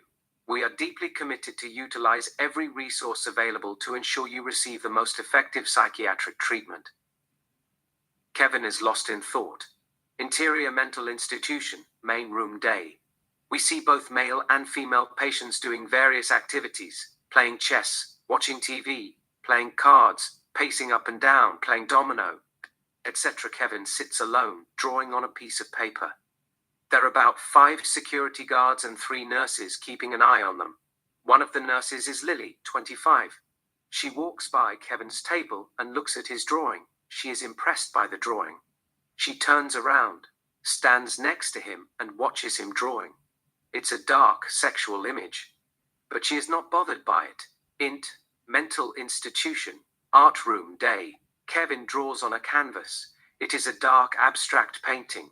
Lily watches him draw. She is impressed by his gift even though the painting is dark, bloody, and sexual. 2 security guards keep an eye on him. Mental institution, Kevin's room, night. Kevin lies on his bed with open eyes. Kevin's nightmare. Kevin killing his family, stabbing his father, killing his mother and his siblings Lila and Annie. Kevin holds his head in pain. Mental institution, medication room day. Kevin sits at a table. Lily gives him a pill and a cup of water. 2 new security guards stand nearby to make sure that Lily is safe. Kevin takes the pill, gets up and exits the room. Interior mental institution, hallway, day. Kevin walks toward the direction of the camera. Interior mental institution, Kevin's room, day. Kevin lies on his bed with his eyes open. He then closes his eyes. Interior Diana's house, flashback, night. A 6-month baby lies inside a pentacle naked, surrounded by candles. Diana stands nude in front of the baby. She is carrying a knife. Paul records her. Kevin is present. So do Ted, Charlie, Rachel, and Amber. They stand around the pentacle, holding candles. They are dressed in a black hood like a secret society. Diana says something in Latin, chanting in witchcraft. Diana. Dear Lord Satan, I cast all my cares upon you. I'll lay all of my burdens down at your feet, and any time I don't know what to do, I will cast all my cares upon you. My love Lucifer, grant me the desire of my heart. My desire to be closer to you is greater than ever. It seems that Kevin is lost. He has no control over his action. His eyes are black. Diana gets down and cuts the baby's throat, sacrificing him to devil. Diana takes the blood from the baby and paints her body red. Diana then picks up the dead baby and places him outside the pentacle. Diana takes the candle from Kevin's hand, blows out the candle, holds his hand and brings him to the pentacle. Diana, take off your clothes. Kevin takes his hood off and stands naked in front of her. Diana, I know you're inside of him, my lord. I stand before you with my heart open. I accept you into my life as my personal Lord and Savior. I have surrendered my soul to thy will, my Lord. You have full control over my life, mind, body, and spirit. Diana kisses him. Kevin kisses her too. They kiss French. Diana lies on her back and opens her legs seductively. Kevin gets between her legs and enters her as they begin to have sex. Kevin hits it hard. Diana screams, moaning in pleasure. Her irises turn into gold. Blood comes out of her nose. Kevin's eyes remain black. Kevin hits it harder. Diana's body shakes with intense orgasms. Fade to black. Title card 10 years later. Fade in. Int. Mental institution. Julia's office day. Julia talks to Kevin. Julia, are you currently experiencing any suicidal thoughts or tendencies? Do you have any thoughts of self-harm? He shakes his head no. Julia, do you find it hard to express your emotions? He nods his yes. Julia, do you find it difficult to speak or find the right words? He nods his head yes. Julia, do you still hear voices in your head? He nods his head yes. Julia, do the voices tell you to hurt yourself or others? He says nothing. There is a pause. She looks at him in the eyes. Julia, I need to know the truth. Do they tell you to harm yourself or others? Kevin, yes they do. But I ignore them. Julia, do you feel like your actions or thoughts are being controlled by someone else? Kevin, yes. Julia, by who? Kevin, the devil. There is a pause. Julia, how do you describe your mood in general? Kevin, lost, dark, and a lot of pain inside my brain. Julia, have you wished you were dead or wished you could go to sleep and not wake up? Kevin, sometimes. Julia, have you actually had thoughts of killing yourself? Kevin, yes, when I was in prison. Julia, have you ever done anything, started to do anything, or prepared to do anything to end your life? He says nothing. There is a pause. She looks at him in the eyes. Julia, have you? Kevin, no. Int. Mental institution, art room day. Kevin paints on a canvas. It's a dark abstract drawing. The patients, male and female, sit and watch him paint. Nurses, security guards, and therapists are impressed by his drawing, even thought they are dark. Lily is present. Nurse first. He's gifted. Nurse second. They are planning to sell his paintings and invest in the hospital's infrastructure and services. They say they are worth millions of dollars. Nurse third. Rich people buy anything. Nurse second. He's rich. Lily. His aunt is the one who oversees financial affairs. She makes more money than him. She even turned his house into a museum. We stay with Kevin for a couple of seconds. Interior gallery day. The paintings of Kevin are in display. The guest looks at them while drinking champagne. Most of them are in awe. They can't believe what they are looking at. Jennifer converses with a man and a woman while sipping champagne. Julia has few words with Dr. Jerry and Dr. Rob. Julia, he's harmless. It's time to set him free. Dr. Jerry, you can't be serious. He killed 4 people in cold blood. He was supposed to be in death row. Instead of getting treatment at a mental institution, it's a waste of taxpayers' money. Look at his paintings. They are so dark and sexual. He is a pervert. He is Antichrist. Julia, this has nothing to do with his thought processing. It's art, a way to express his feelings. He's just letting the dark sexual energy out of the subconscious mind and sharing it with the world. That is not a crime. Dr. Rob, I heard that in order to cope with his guilt, he has fabricated a delusion in which his family is still alive. He writes them letters, and he thinks that he is still 17. Julia, I wanted him to believe in the delusion as long as it helps him find peace. I don't want him to hurt himself or suffer. Pan 2, one of his paintings. It's the naked image of Diana walking in fire. Hell, she is holding a heart. Her chest is cut open, bleeding, and a snake entering inside her vagina. Little Cupid, with a bow and an arrow, floating by her, inside a black cloud. His eyes are black. Amber, who is now 33, looks at it. Fade to black. Title card 10 years later. Fade in. Int. Car, moving, day. It is the same car that we saw at the beginning of the movie. Kevin sits in the back. Ext. Kevin's house, day. The car comes driving and stops next to the house. Kevin gets out of the car and walks toward the direction of the camera. Interior Kevin's house, day. Back to Kevin, present day. Kevin sits at the dinner table with his family. Now we know they are dead. They are the products of his hallucination. The room is lit by about 50 candles. Blood emerges out of their bodies like how they died. Annie, why did you kill us? Kevin, I don't know, but I'm very sorry. His eyes are filled with tears. They all catch fire, burn to ashes, and surround him in the form of ghostly clouds. Meanwhile, we find out the house is on fire. The sofa, the chairs, window curtains, and others are burning. Kevin ignores it. He remains on his seat. Kevin blinks his eyes. Tears fall down by his cheeks. There is a gun on the table. It seems that Kevin hasn't made up his mind whether to shot himself in the head or die in the fire. He is lost in thought. The screen is covered with smoke. There is a sound of gunfire. The end.